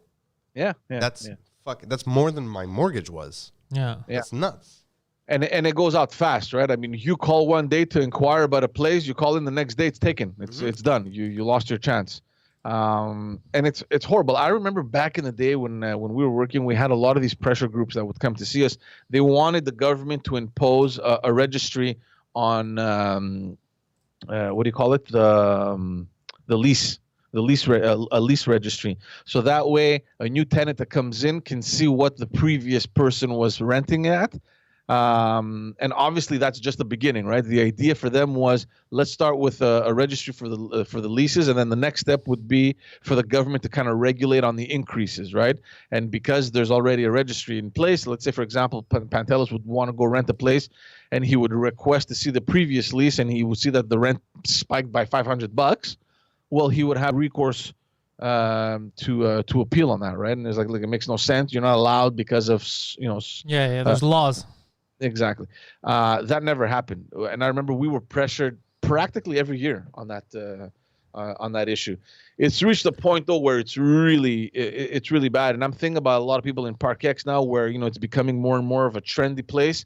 There's all these buildings that are being bought out. People are getting kicked out. They're renovating it. They're turning it into like these individual condo units kind of thing, and the prices are skyrocketing. Where are all these people supposed to go? Because they can't afford anything nearby because everything gets expensive. Look, for the longest time, the solution to that problem was Park X. So this was happening. But that's what I'm saying. Now that Park X is being affected, where are they going to go? Well, that's the issue now. I mean, there is no other place for you to go, because all these quote unquote underdeveloped neighborhoods, that were considered as maybe 5, 10, 15 years ago, are now becoming trendy. We're talking about Park Extension. Hochelaga Maisonneuve is becoming very trendy right now. Yeah, considering all the crack down there and the heroin, I'm surprised that Hochelaga Maisonneuve, it's been a few years now. They've been working on it. Yeah, become like a ooh-la-la Homa. Yeah. So obviously like Griffintown, but the Griffintown, it's been a bit longer than that. But I remember going out. Griffintown still sucks. I'll tell you that if you live in Griffintown, it still sucks. Man, when we started going out, we never crossed René Lévesque. It was dark. It was like, forget it. We're not going there. It's too dangerous. It's all industrial. I never thought about danger. It's just disgusting. It's still ugly. It has nice buildings, but it's disgusting. There was no lights, dude. There was nothing happening there. You'd go there, it was suddenly you cross the street into darkness. You're like, where the hell am I? Super sketchy. So all these things are changing now, and like I said, the solution for everyone was let's go to Park X, especially for the poorer families, right? I don't know what's going to happen now. I don't know where they're going to be going. I have no idea. They're gonna go to Montreal North. It's the only logical next stepping stone. Fuck. Montreal North is going to become an even bigger shithole. But I read in the article I read about the housing crisis. Even Montreal North, it isn't cheap. No, it's It not. isn't cheap. So then where does everybody go? To their parents' house, Yeah, where is that parent's house going to be? wherever they fucking came from. Unfortunately, I don't know. what's wrong, Poseidon?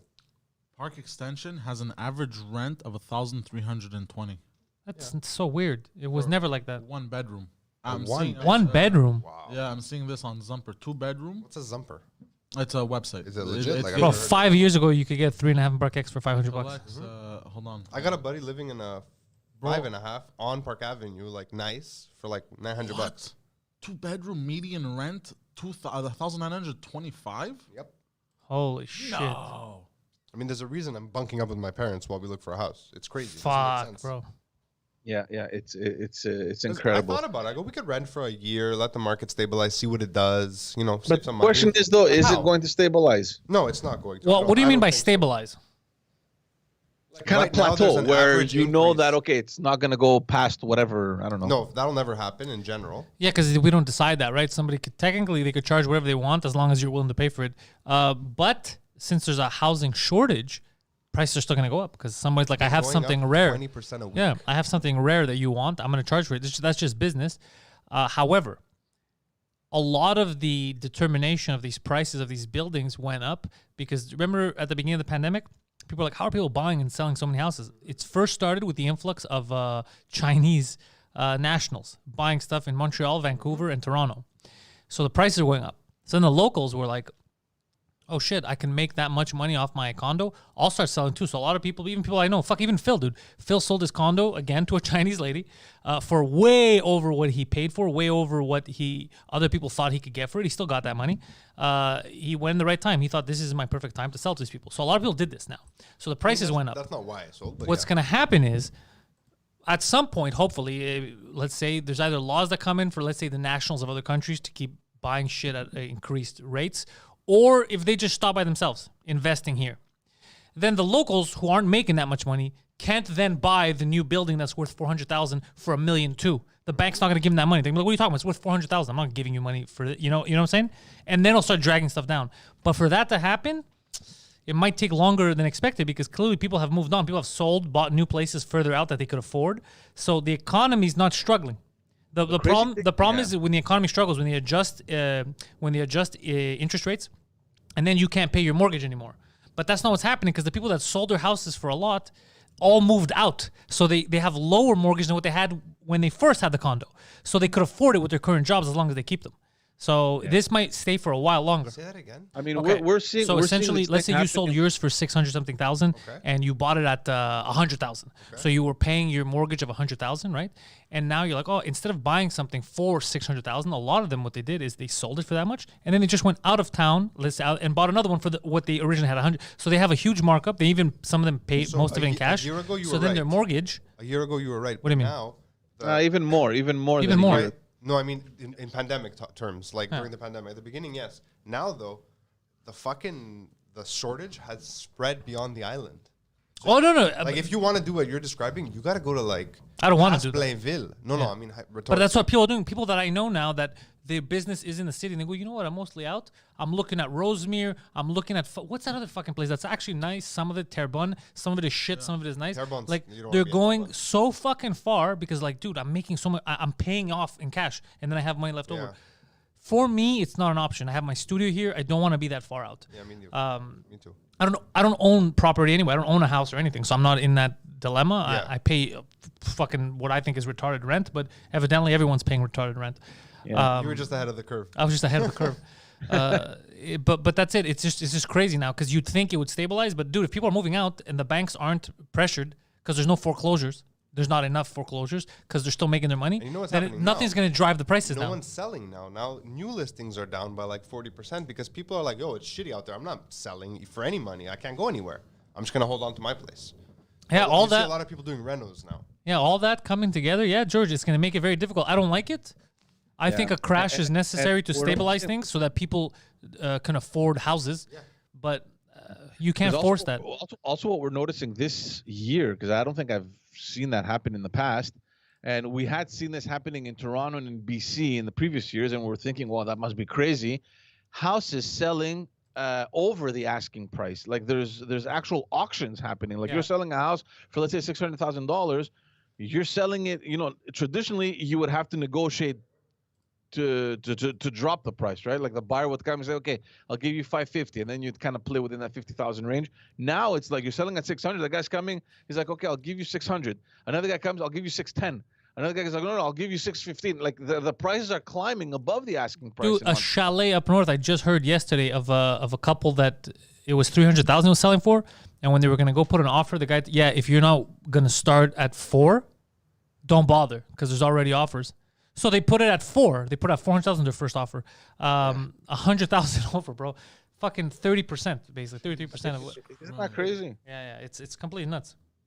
But what's gonna fuck us in the long term would be if people would buy similar priced houses here as what they sold, so they don't really keep a lot of the extra, and then interest rates adjust and they lose their job or something. That would cause a crash. But right now, the way they're doing it here is they're all making money and going a little bit further to save it, so they're balancing shit out. So as long as people are still working here, this high could maintain for a while, which is terrible.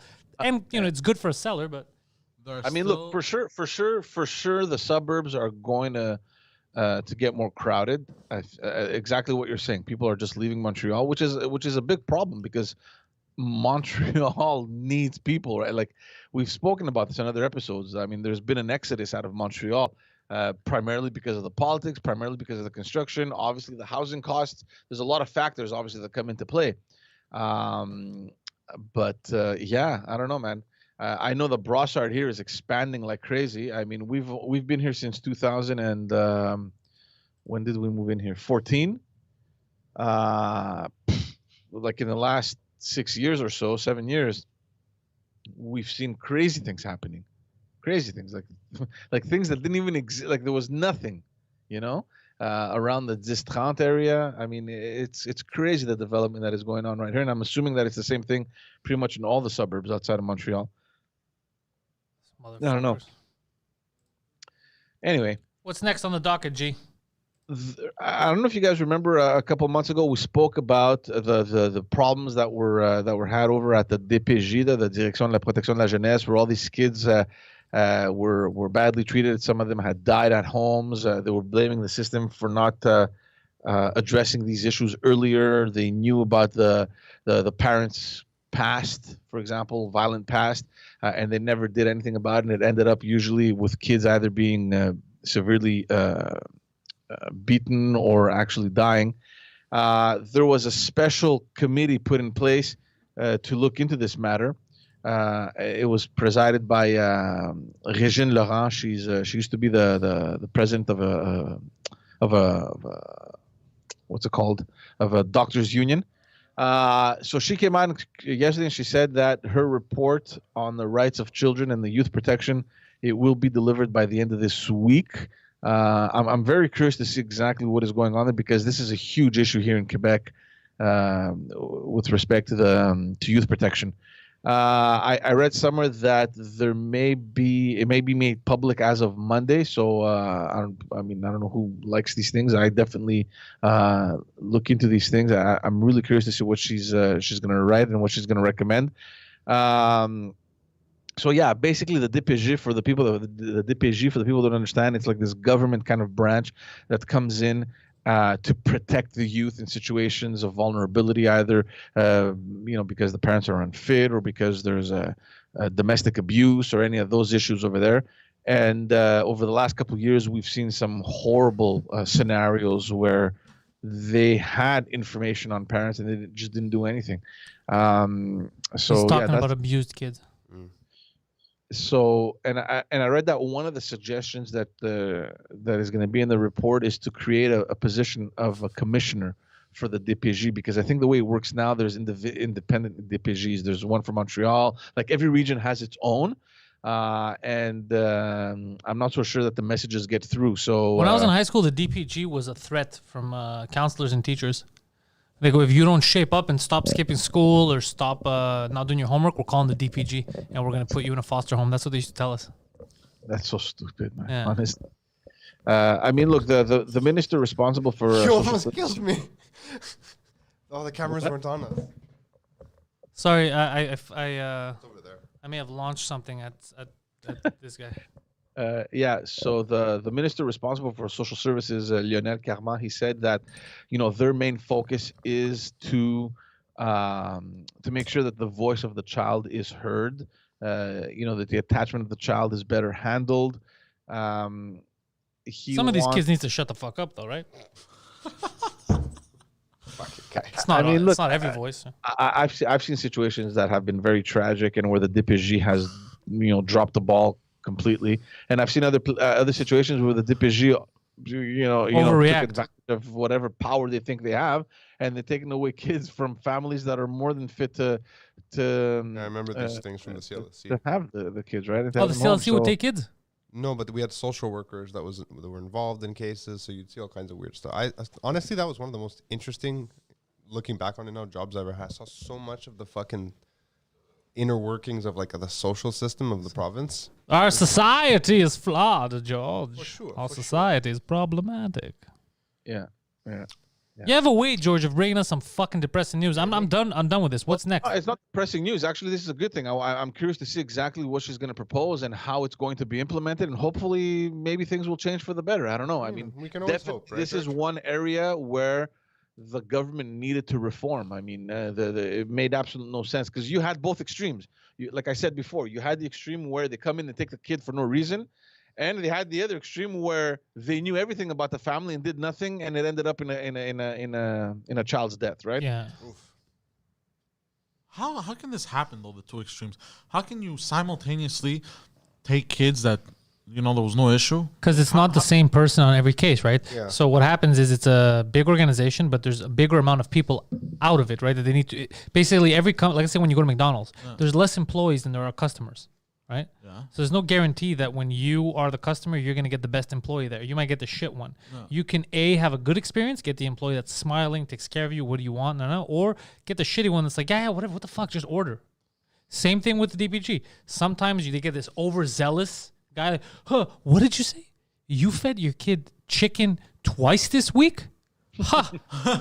That's a lot of chicken for a kid. Not. We're taking this kid away from you, right? And they're like, what are you talking about, you fucking retard? But then you have the other side where they're like, yeah, sometimes you gotta smack these kids. And and then the kid gets killed. So you can't guarantee. And that's why in an organization like the DPG, there should be fucking oversight of each caseworker. Because not all but government oversight, as we know here, is non-existent. They just yap. Government oversight. That's what I was saying. I don't know if you were here already, Phil, but what she's proposing. I'm always here, George. What she was proposing is to create this position as a commissioner to kind of oversee everything, because I think now. Oh, that doesn't make sense. I just meant managing, their managers should have direct access. There should be more than one person making decisions. Well, the problem I think is that there's no uniform kind of decision making from down up, right? I mean, I think people just work differently depending on the situations and the realities of their districts, which is sometimes problematic. Sometimes it works. I mean, I've seen cases where teachers call the DPG for no reason. What are you doing? Yeah.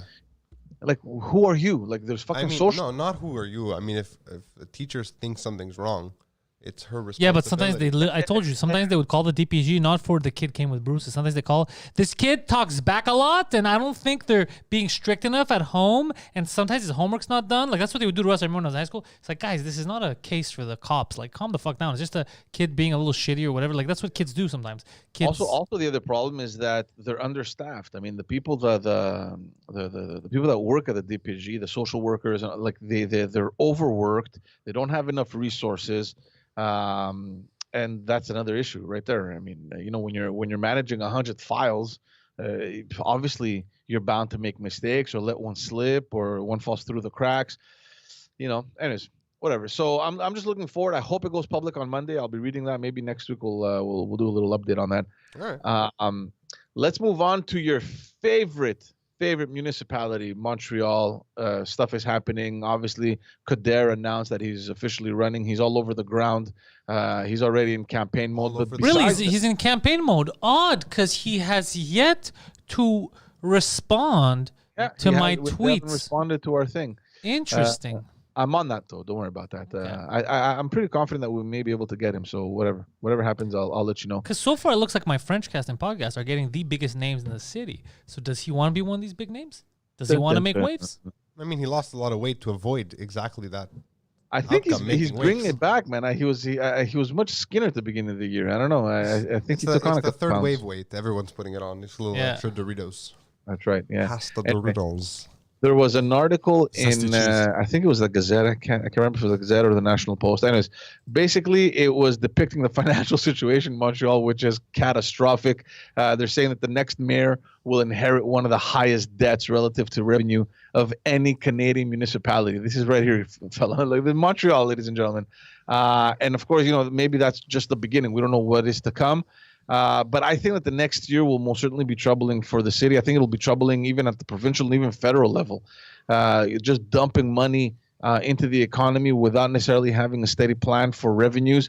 I mean, just with respect to the city, there's a long-standing, staggering debt that is about to be combined with all these anticipated operating deficits. They have catch-up payments to make. They have mounting infrastructure bills. A lot of experts are expecting higher interest rates in the near future. In addition to all that, if you add the fact that there is going to be a reduced financial aid from Quebec, from the Quebec government. I just tweeted your boy again. Yeah, okay. So yeah, in addition to all of that, Quebec came out and said that they will give much more reduced financial aid to Montreal, because Quebec is also battling with its own revenue shortfall. I mean, they presented a budget of $12 billion deficit to kind of fight the pandemic. Imagine if they let businesses operate. Yeah, but I mean, all that mixture. I mean, I'm not so sure how that's at all positive in the near future. Obviously, the opposition in Montreal, they've been very critical. They've been saying for months now that the Plante administration was already bringing the city to its financial breaking point before even the pandemic hit. I mean, the administration increased their spending by nearly 19% over the last 3 years. They put a pause on various financial measures that had been in place for years. So, I mean, even some mayors on the island suburbs, like the borough mayors, which contribute part of the cost of island-wide services, like public transport and the police and all that stuff, they agree. I mean, they see the situation happening at City Hall, and they completely agree with the fact that the administration has completely neglected the city's finances. Of course, from the side of the administration, they just say that it's we have been and we will continue to make necessary investments. It's always funny how one side sees it as a waste, the other side sees it as necessary investments. The question that everyone is asking is how the different credit rating agencies like Moody's and Standard & Poor's, how they will respond to the administration strategy. We're expecting the city to release their financial results for 2020 anytime soon. They were supposed to be released in March, but they extended it until June, I think, because of the situation. So we'll see exactly what those numbers are like. I mean, I don't know. There's an audit. There's been audited results, but dating 2020. That confirm that the city's projection of a deficit is around $155 million, which is huge. George, I just want to put a little pause here because I'm looking to answer questions in the chat. Just want to go to Joker Hardy for a second. But what the fuck are you talking about, Joker? Let me tell you something. I never said that all DPG employees are shit. Poseidon asked how is it possible for them to fuck up, and I gave him an example how it's possible to fuck up because it's all individuals and they fuck up. If it wasn't a fuck up, if they would always be shit, then it wouldn't be called a fuck up. It would be called business as usual. The fact that he asked how do they fuck up means that most of the time they're doing well, but sometimes they fuck off, right? So calm your goddamn tits. Don't fucking piss me off in the morning. Carry on. I don't like that shit, bro, because that's not even out of context. That's purposely being ignorant, just try to say stupid shit in the chat. I don't like that fucking stuff. Yeah, so look, I mean, like I was saying, we're expecting to see the financial results and to see exactly how the credit rate will be affected.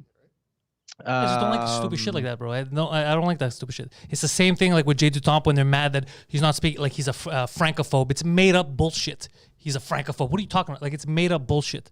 I don't like that kind of stuff. Made up. Yeah. So since now I was here to catch it, I wanted to catch it because out of context, it wouldn't be called a fuck up if they would never do their job. It'd always be bad. Then that would be business as usual. The reason why they're referred to as a fuck up is because that's times where they fuck up. But when they fuck up, it's huge. You have to understand. When they fuck up, they could destroy a family. Like the example the guy was giving in the chat about a kid in high school. That's a fuck. You're fucking up someone's life if you accidentally, for the wrong reason, you didn't do enough research, take a kid out of his family. So you're not in a position to fuck up. It's like cops. That's why they need accountability. You need to be held to a higher. Yeah. Well played. But this is exactly what we talked about, just to answer to that guy as well. I mean, there's situations in both camps. There's situations where, yes, the families are horrible, and there's situations where the employees have made mistakes. I'm thinking of that a couple months ago. I don't know if you remember the story of the little kid, the little girl up in Laval. That got killed. Yeah, I remember. The DPG knew. They knew they had many calls, and they had actually met those parents and everything, and they did nothing. They left the kid in that environment, and and it's only there. There was another Aboriginal. And that's a fuck up. That's a fuck up. Can we agree, Joker, that that's a fuck up for a little girl to get murdered? Of course, but at the same time, look, I mean, there's also cases where the families are horrible. We know that the employees, they're doing the best they can, but in certain cases, dude, my dog only got saved because of people like that. My dog, they went into a family like that. That's how they got the dog that was being beaten up. You think it was just the dog that was getting treated like shit? Also, the kids were getting treated like shit. So the dog ended up at the SPCA, and the kids ended up wherever they ended up. So they do good work, but it's the fuck ups that are the problem. Yeah, no, we're not generalizing, Joker. We're not generalizing. We're just saying that there are cases in both camps, but the truth is, and this is factual, that the system itself has an issue, has a problem, and we have those results where they're understaffed. There's a lot of stress. A lot of them don't have the required skill sometimes to do this job. They're placed in areas that they don't really understand the demographics and the culture. And they're all different people. It's different employees. It's all different people. So sometimes you have your good employees. Sometimes you have your shit employees. And your shit employee doesn't mean that someone purposely is being shit. He's just not the best at that job. And you catch him at the wrong fucking day, and he'll fuck you up. He'll fuck up someone's life. That's what it is. Look, let's just hope that things are going to get better. Again, we'll have more to talk about this. I mean, I'm going to read that report because this is a situation. This is a thing that really interests me, the DPG and everything that's been going on the last couple of years. And like I said, the fuck ups, both on the parent side and on the side of the system. Yeah, they had to be addressed. In other news, I don't know if you guys remember last October we spoke about this huge court case in Greece that, with respect to the Golden Dawn, that what happened with that? So, well, everyone was in jail, but there are two people that were still on the run. One of them, they don't know where he is, and the other one was protected under parliamentary immunity because he was a Europarliamentarian sitting in Brussels. So obviously Greece issued an arrest warrant, and the parliament had to kind of convene to debate on whether or not to lift that immunity. Finally, I think end of last week or early this week, they lifted that immunity, and the guy was arrested in Brussels. We're talking about Ioannis Lagos. That's a fucked up name to begin with. Anyway, and he was on the run. John the Bunny. John the Bunny on the run. John the Bunny was arrested. John and he even tweeted like, "I can't believe Joker, there's no right or wrong. I'm not right. I don't know all these employees. There's probably gonna be some fucking awful employees, but there's gonna be a lot of good ones. They all probably go in there with the same intention. I'm hoping they all go in there because they want to help kids. And then some of them either become jaded or they're just not competent. Some people are just not competent for the jobs they do. I can't be right or wrong. There's no right or wrong in this. I can't. The only thing that there's right is that we know statistically that there's many fuck ups that ruin lives. There's kids that get murdered that they know about. But it's not me being right. I didn't make up the statistic. There's nothing to be right about in this. I could be wrong, but I can't be right in this. It's impossible. I don't know what's going on. All I'm telling you is that from the stats that we have, we know that there's fuck-ups. And the fuck-ups, just like cops, the fuck up far outweighs the good stuff, because normally the fuck up leads to death, or because the good stuff could be little simple things that they step in and do and you never hear about it because it doesn't affect lives that much. But the fuck up could end a life. The good stuff does affect lives. It does, but not like the fuck up, like the but murder. there's a lot of good things that come out of the DPG. But it just feels that the last couple of years, course, every time and they do a lot of that. But that's why you don't hear about them never saving a life. Yeah, because you only hear about the negatives, and there's enough negatives here to know that there's a pattern of either overworked employees, underperforming employees, whatever the fuck you want to blame, whatever you want. But there are fuck ups. And the fact is that in most of these cases where kids actually ended up dying, almost all of them, the DPG was aware of the environment, and they had either had a file open. They knew, they were aware of what was going on. So that's fucked up. Yeah, of course it's fucked up, man. I mean, that's more than a fuck up. That's like a complete lack of responsibility. It's like, you walk in there, you see something, and you don't take action. Next thing you know, the kid dies from it. Anyway, that's what I'm saying. But again, that's it's not about being wrong or right. I didn't make up the statistic to be right about it. I'm saying these are the facts, like what George just said. So what do you want to do? It's not an argument of right or wrong. That's the truth. That's objectively what's happening. So it comes down to you. Do you think it's right or do you think it's wrong? I think it's wrong that so many fuck-ups could happen. And they probably do too. That's why, like, what did he write in there? 3 of their employees committed suicide in January. It's a lot of stress. So clearly they know that there's fuck-ups, right? There's stress to that point. Yeah, when employees start committing suicide, bro. You know there's a fucking problem. Yeah. Heavy shit. Anyway, getting back to our Nazi, he's going to jail, so we'll move on from there. Nazi. Let's go over to the federal government, because, like like we've mentioned, there was the budget that was tabled, I think last week or the week before, and in Ottawa there's a person that is called the parliamentary budget officer. This is the person that actually looks at all the numbers that are coming out of the government and analyzes them to see if whether they make sense or not. So he made a statement yesterday, because he was in a parliamentary committee, because now they're reading over all the budget and they're doing all that stuff there. So they had him, and he made a statement, and he claimed that the Trudeau government, they overestimate the amount of economic growth that will come from its $126 billion COVID-19 recovery plan that was outlined in the last budget. This guy, his name is Yves Giroux there. His first official remarks, these were his first official remarks since the government tabled the budget. It comes after earlier warnings in which he said Ottawa might have been overzealous in its plans to stimulate the economy through tens of billions in new spending measures. I mean, there's doubts about Ottawa's growth projections, and he also questioned the validity of Freeland's so-called fiscal guardrails, which effectively said that new spending measures would be determined by employment levels. So basically what happens is that there's so many measures in the budget to help with the people that don't have jobs, and just dumping a bunch of money. The problem is that eventually we're expected to rise from this pandemic, and restrictions are gradually going to be lifted, and people are also more and more vaccinated, and especially throughout this whole summer. So almost all of the ground lost in the labor market due to the pandemic will be made up by the end of 21-22, based on certain 21-22 in 100 years. Wow. No, 2021-2022. Oh, okay, 21-22. Yeah. You think You think we're gonna make up all the ground in a year? That's crazy. Well, that's absurd. That's what they believe, because. But also, look at. I'm just saying, because this relates to what we were talking about just now about the social workers. Because you see, Peter in the chat says that his wife's a social worker, and there's a lot of fuck up says, and it's mostly due to the government cutting budgets.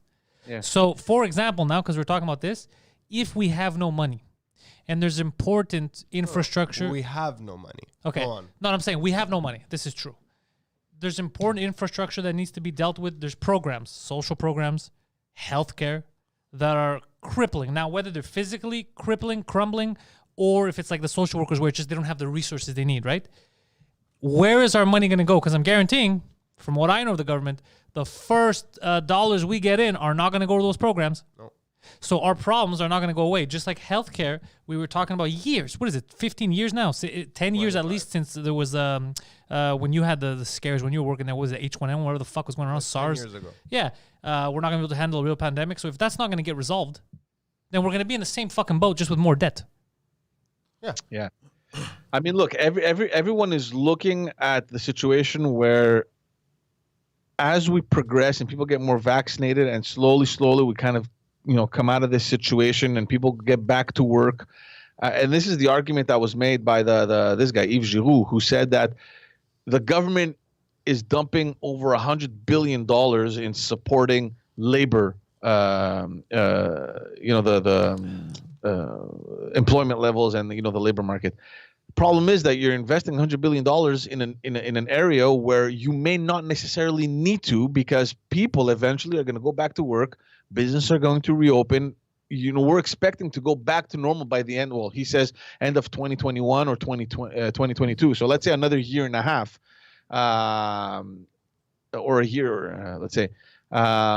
Why would you put $100 billion in that area there and not reinvest it somewhere else? So there's a lot of things that don't make sense. I mean, it's not new, right? I mean, this guy almost every single year since Trudeau's been in power, he's been coming out and saying that these measures, whatever investments and every budget that the Liberals have put through, makes absolutely no sense. Way too much money being taken out of the credit card there. So I'm not so sure what's going to happen, guys. I honestly think that the next year coming along, politically and economically, it probably won't. And I'm not an expert on economics, but I don't see how this could turn out well. I think the crisis is about to happen. I think as we come out of the COVID period, we're going to have a hard time kind of bringing the economy back to normal. I mean, look. You're not a magician. You're not forecasting. Obviously, it's gonna be fucking shit. But the fact that we've been dumping money that we don't have into things right now to keep some semblance of normal. I mean, if they weren't giving us, if CERB wasn't still happening right now, and I'm not saying it shouldn't be, right? That's not at all what I'm saying, but a hypothetical. If we weren't still getting the CRB, which is still available to a lot of people, restaurants would have people to hire, right? And also, there wouldn't be a housing market crisis right now because people wouldn't still have money coming in. And I'm not saying it's just a question of balancing. Maybe they're giving too much. Maybe they're giving not enough. I don't know. The flip fact side that they to that haven't is even that discussed this in the House, they just made decisions. Yeah, it's gonna hurt us down the road. I get it. We needed money. I took the CERB. I needed it. Yeah, right, last year, and I'm paying it back this year. Trust me. I just did my taxes. Like I would have been better off not taking shit. That's how bad it was. Because I just know, because I'm looking back in the chat and I just noticed something. What? Yeah, don't fucking attack. Because I know he's gonna say the N word. Don't. Who, you? No, for Joker. But don't attack Joe. He's not a bad guy. I was just pissed because he basically made it seem like I said they're all shit employees and all they do is bad. That's why I got mad. I didn't say attack him. Don't do stupid things. He just said that. That's what set me off, and I talked to him. Don't fucking write nonsense. Don't attack each other for that. That was between me and him. Me talking directly to him. Don't fucking write stupid shit. Yeah. I mean, Phil, just to go back to the confrontational when you've been drinking before. Yeah, that's what it is.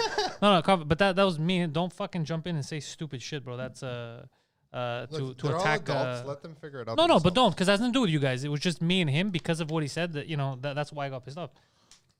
What were you saying, George? Say the N word. Strike 2. No, it's not a strike. There's no strike against him. He's not gone. strike. He doesn't know. Yeah, he left. No, don't say stupid what shit. I'm saying is that the flip side to what you're saying is that had the government not brought forth all these measures like the CERB, bully. I don't like that shit. Maybe things would have been much worse, right? Maybe, you needed instead of giving money, it's like when you give money to a crackhead, right? Look at the lineups at Nike. Maybe instead of fucking giving us cash, they could have subsidized rents. They could have subsidized the cost of food.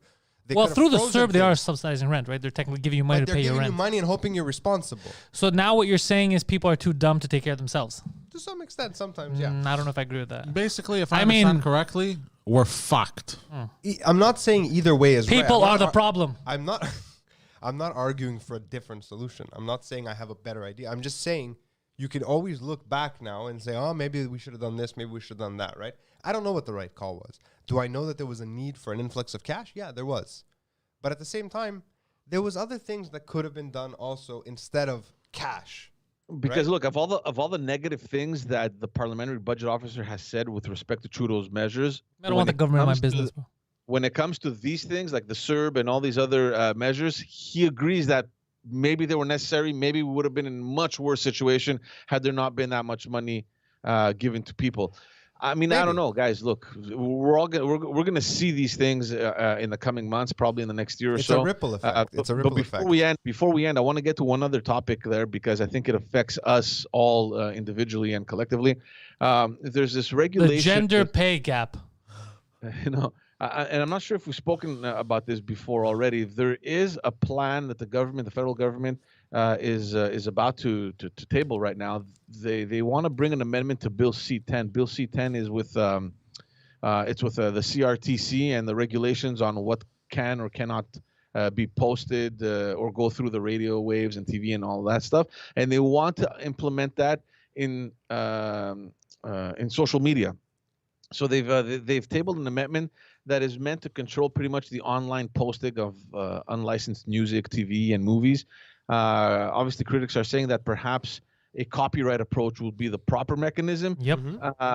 The House of Commons Heritage Committee that is responsible for this, the CRTC, they've cleared the way for the federal government to regulate video content on internet social media like YouTube, for example, the same way it regulates national broadcasting under this new amendment. Can you just say censorship, George? Because people aren't stupid. They understand what you're saying.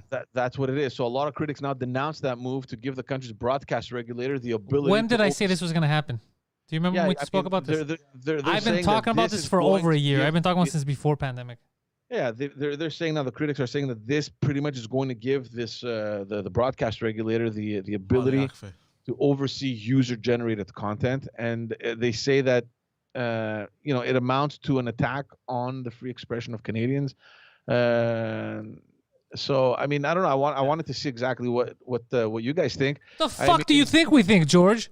There's two things. This stuff can't. Our channel can't exist with that. Yeah, I mean, look, there's two comments that I read. One was from a former commissioner of the CRTC who said that, quote, now I quote, granting a government agency authority over legal user-generated content, particularly when backed up by the government's musings about taking down websites, doesn't just infringe on free expression, it constitutes a full-blown assault upon it, and through it, the foundations of our democracy. I mean, this is huge coming from a former commissioner of the CRTC. Now, from the minister's cabinet, the spokesperson said that the intent behind removing the specific clause was primarily to allow for better regulation of music streaming on social media platforms, such as playlists of songs posted online, etc. What are they going to say? We're doing it so we can censor you? They're going to say we're doing it for a good reason. So rich people can stay rich. That move specifically targets professional series, films, and music, and they said that it's there are going to be safeguards in place, including that individual Canadians wouldn't be considered broadcasters under this legislation. Well, we're not individual Canadians. He's a business. I'm a business. I'm a real boy. He's a business. Yeah. I'm technically a business too, not in the same sense that he is. Different class of business, because he's in the business of making. I'm in the business of making business, turning frowns upside down. Business. Yeah. So like it seems awfully close to censorship. But that's what it means. It seems like it might be a little on the nose. Wow, this microphone hurts my nose. I didn't think that would happen when I did that. It's very rough. So basically, again, we're facts. Yeah, way to sum it up, Poseidon. Yeah, Poseidon in the morning show, guys. He said it all. If you didn't see any of the last hour and a half, 45 minutes, just watch that. We're fact. No, but it's crazy. It's crazy that the platform itself allows you to do certain things, and the government would come in and say, "Nope, we judge that this is wrong. Take it down." There's going to be a conflict between, let's say, for example, the YouTubes of this world and the Canadian government. I mean, who's in the right here? You know what I mean? Well, it depends on the country who's in the right. I'll tell you, I'm personally I'm on the side of freedom. Okay, I'm on the side of liberty. I'm on the side of the good old US of A. But here's the thing. Canada is a whole different beast. Canada was fine being the queen's bitch for years. Still is, technically. Cuck. So it's a different culture. So there are going to be people, you will see people, and if you don't believe me, just wait and see. You will see people defending this move. Of course. People will say, of course, the government should dictate what I could and could not see. Of course, he should tell me what to think. No, what are you talking about? For my own safety, they need to decide what's best for me. You will see imbeciles do that. I guarantee you don't believe me? Wait and see. You're going to get a whole group of people thinking that it's better for the government to tell them what they're allowed to see than for them to make that decision themselves, which is insane to me. Now, having said that, will there be more people that believe in freedom and be like, no, if I want to watch a TikToker, if I want to watch a fucking video of a guy building a shed, I'm going to decide that. I like the guys who build those underground pools. Yeah, you're not going to fucking tell me I can't watch a pool being made. Get the fuck out of here. Because in terms of dangerous stuff, the platform itself already regulates it. You know, you can't put murder, you can't put so the fact that what they want to regulate is stuff that's, let's say mocking Trudeau or mocking any government figure or stuff that's not dangerous. It's just, they swear too much or it's not culture. Yeah. That kind of stuff for the heritage, that's crazy to me for you to make that decision for adults. No. That's crazy. Get ready for communism, folks. Yeah. Also, I've had reports of... Has he ever done an episode where he didn't say something like that? Like, it's communism. Fuck communism. Communism's coming. No, but bro, it's going to be cold Cuba up here, bro, in a few years. Where'd you read that? Old Cuba. What? I didn't read that. No, because, bro, I heard also reports from people, bro. On the street? People agreeing with the curfew. Yeah, some people. I've read that bro, too. Insane, I've read that too, but bro. I don't know who they're asking, and I don't know how they're asking. Because here's one thing I noticed. Because I complained. Remember, I complained about something. I go, how the fuck did they get so many people to agree to the curfew? But did you find out about? I don't know if I spoke to you about it. It was a French podcast that I spoke about. How they got that answer? They didn't ask, "Are you okay with the curfew? Do you think it's legal?" What they said was, "Are you okay with the government taking measures to keep you safe?" And like, yeah, keep me safe. So they were going in a fucking roundabout way. They didn't say it was a they put everything in like a general thing where in those measures, like they're a friend. Exactly. That's how they. So then other people are like, "Oh shit, my neighbors are okay with it. Maybe I'm the weird one. Maybe I should be okay with the government telling me I have to go to sleep at 8 o'clock." All that. They didn't ask it genuinely. It was a fake thing. Because most people you ask, most logical people are all like, I've spoken we need the masks. I want a social distance. I'm going to do my part. But stopping me from doing anything, locking my house at 8 is ridiculous. That's what most people would say. Oh yeah. But that's true also. But also there are some lunatics that they've been in a group conversation, and like other people that I know have been. Oh, they're like, I'm happy to lock I'm myself in. You know me, I'm happy that there's a curfew. I have a schedule. And they're like. But they're happy. Shit. But you know what's crazy is people who do like the curfew. To have the balls to decide for someone else, to me, is fucking crazy. Just because you want to be in at 8, it means the neighbor has to be in at 8 too. That's crazy. Okay, so stay in. Keep your schedule. You can still keep your schedule, dickhead. Yeah, it's insane to me, bro. Yeah. No, you have to stay with me because I'm staying. And then they call people who don't want the curfew dummies. Yeah, anti-vaxxers. They group you all in the same things. Yeah. Yeah. Bro, all the people that like the curfew are all flat earthers. Spiro, you like the curfew? No. I think that's all she wrote for today. I think that's all she wrote. G, anything you want to say before I bounce us? Nothing racist, George. Not like last week, eh? Yeah, George, that was very racist. I can't believe you said that on the end right as it was closing. It was fucked. Anyways, let's not get into it. And yeah. So anyways, I'm going to try to get the Patreon to hit new numbers so I can start my own fucking network. Yes. And in bed with Poseidon today at 4. Patreon. In bed with Poseidon today live on the Patreon, 4 p.m. And tomorrow, his French podcast has some surprises. Yes. But we're not going to give it away yet. You got to watch it live tomorrow. Get on the Patreon, patreon.com/Pantelis to get exclusive content, bonus episodes, all the video content for Poseidon's sexual relationship shows. Phil Balabano's the man in front of me here. He's bald and he's in charge. He has his own podcast, comes out every Sunday when he feels like it. It's called Fill My Hole. And he's not filling my hole. He's filling your hole. You wish. Of missing knowledge. He's just trying to fill that gap. The void. And give you some information. Fill my hole every Sunday. Again. Except for the last 2 Sundays. Again, when he feels like it. I'm sorry. We've been packing for the move. Link to his website is in the description. If you are a business or want to be a business, you contact Phil because he's a professional filmmaker. He can make a commercial for you that will make you look like a Google or perhaps an Apple instead of you looking like a goddamn Dollarama or Rossi. You know what I'm saying? He'll hooks you up. Phil Balabanos. Check him out in the description. Also, we got George Jiggity Changerizos, a man of the podcast, a lover of podcasts. George Changerizos has 2 podcasts. One is the Backstage podcast where he interviews interesting guests. Can you stop that? Where he interviews interesting guests. He had Dominic, what is it? Anglad? I was going to say Danglad. Anglad last week. She is the leader of the Quebec Liberal Party. They had an interesting conversation that I was watching. They're good. It was a good episode. He answers all your questions that you might have about her political career and her life in that podcast. Also, if you're not content with just politics, George has a podcast for parents. It's called Just Us Dads. The podcast made by moms for dads. It's a very fun show. People like it. There's clips online. They're preparing some kind of a fucking theatrical thing soon too, these hippies. I'm not going to give it away, but it's fucking stupid, but you're probably going to like it. Just Us Dads, new episodes come out every fucking Friday. They put a lot of work into that podcast, and it's very good right now, but it's going to get better once these fucking assholes listen to me and get together in the same room so there's a good dynamic between them. That's my advice. Just Us Dads. Links are in the description. Follow, subscribe, share with your friends. If you're a parent or if you know parents, Just Us Dads is for you. Patreon.com/Pantelis for all my stuff. JustMeetIt.ca. Use the promo code COMEDY to get yourself 10% off your next order of delicious high quality meats. Also, if you gotta shave your balls, manscaped.com, promo code Pantelis, get yourself 20% off and free shipping on your next order. Shit. Shave your balls, you dirty sons of bitches. Thank you guys. Double dipping, huh? And go fuck yourselves. Good morning.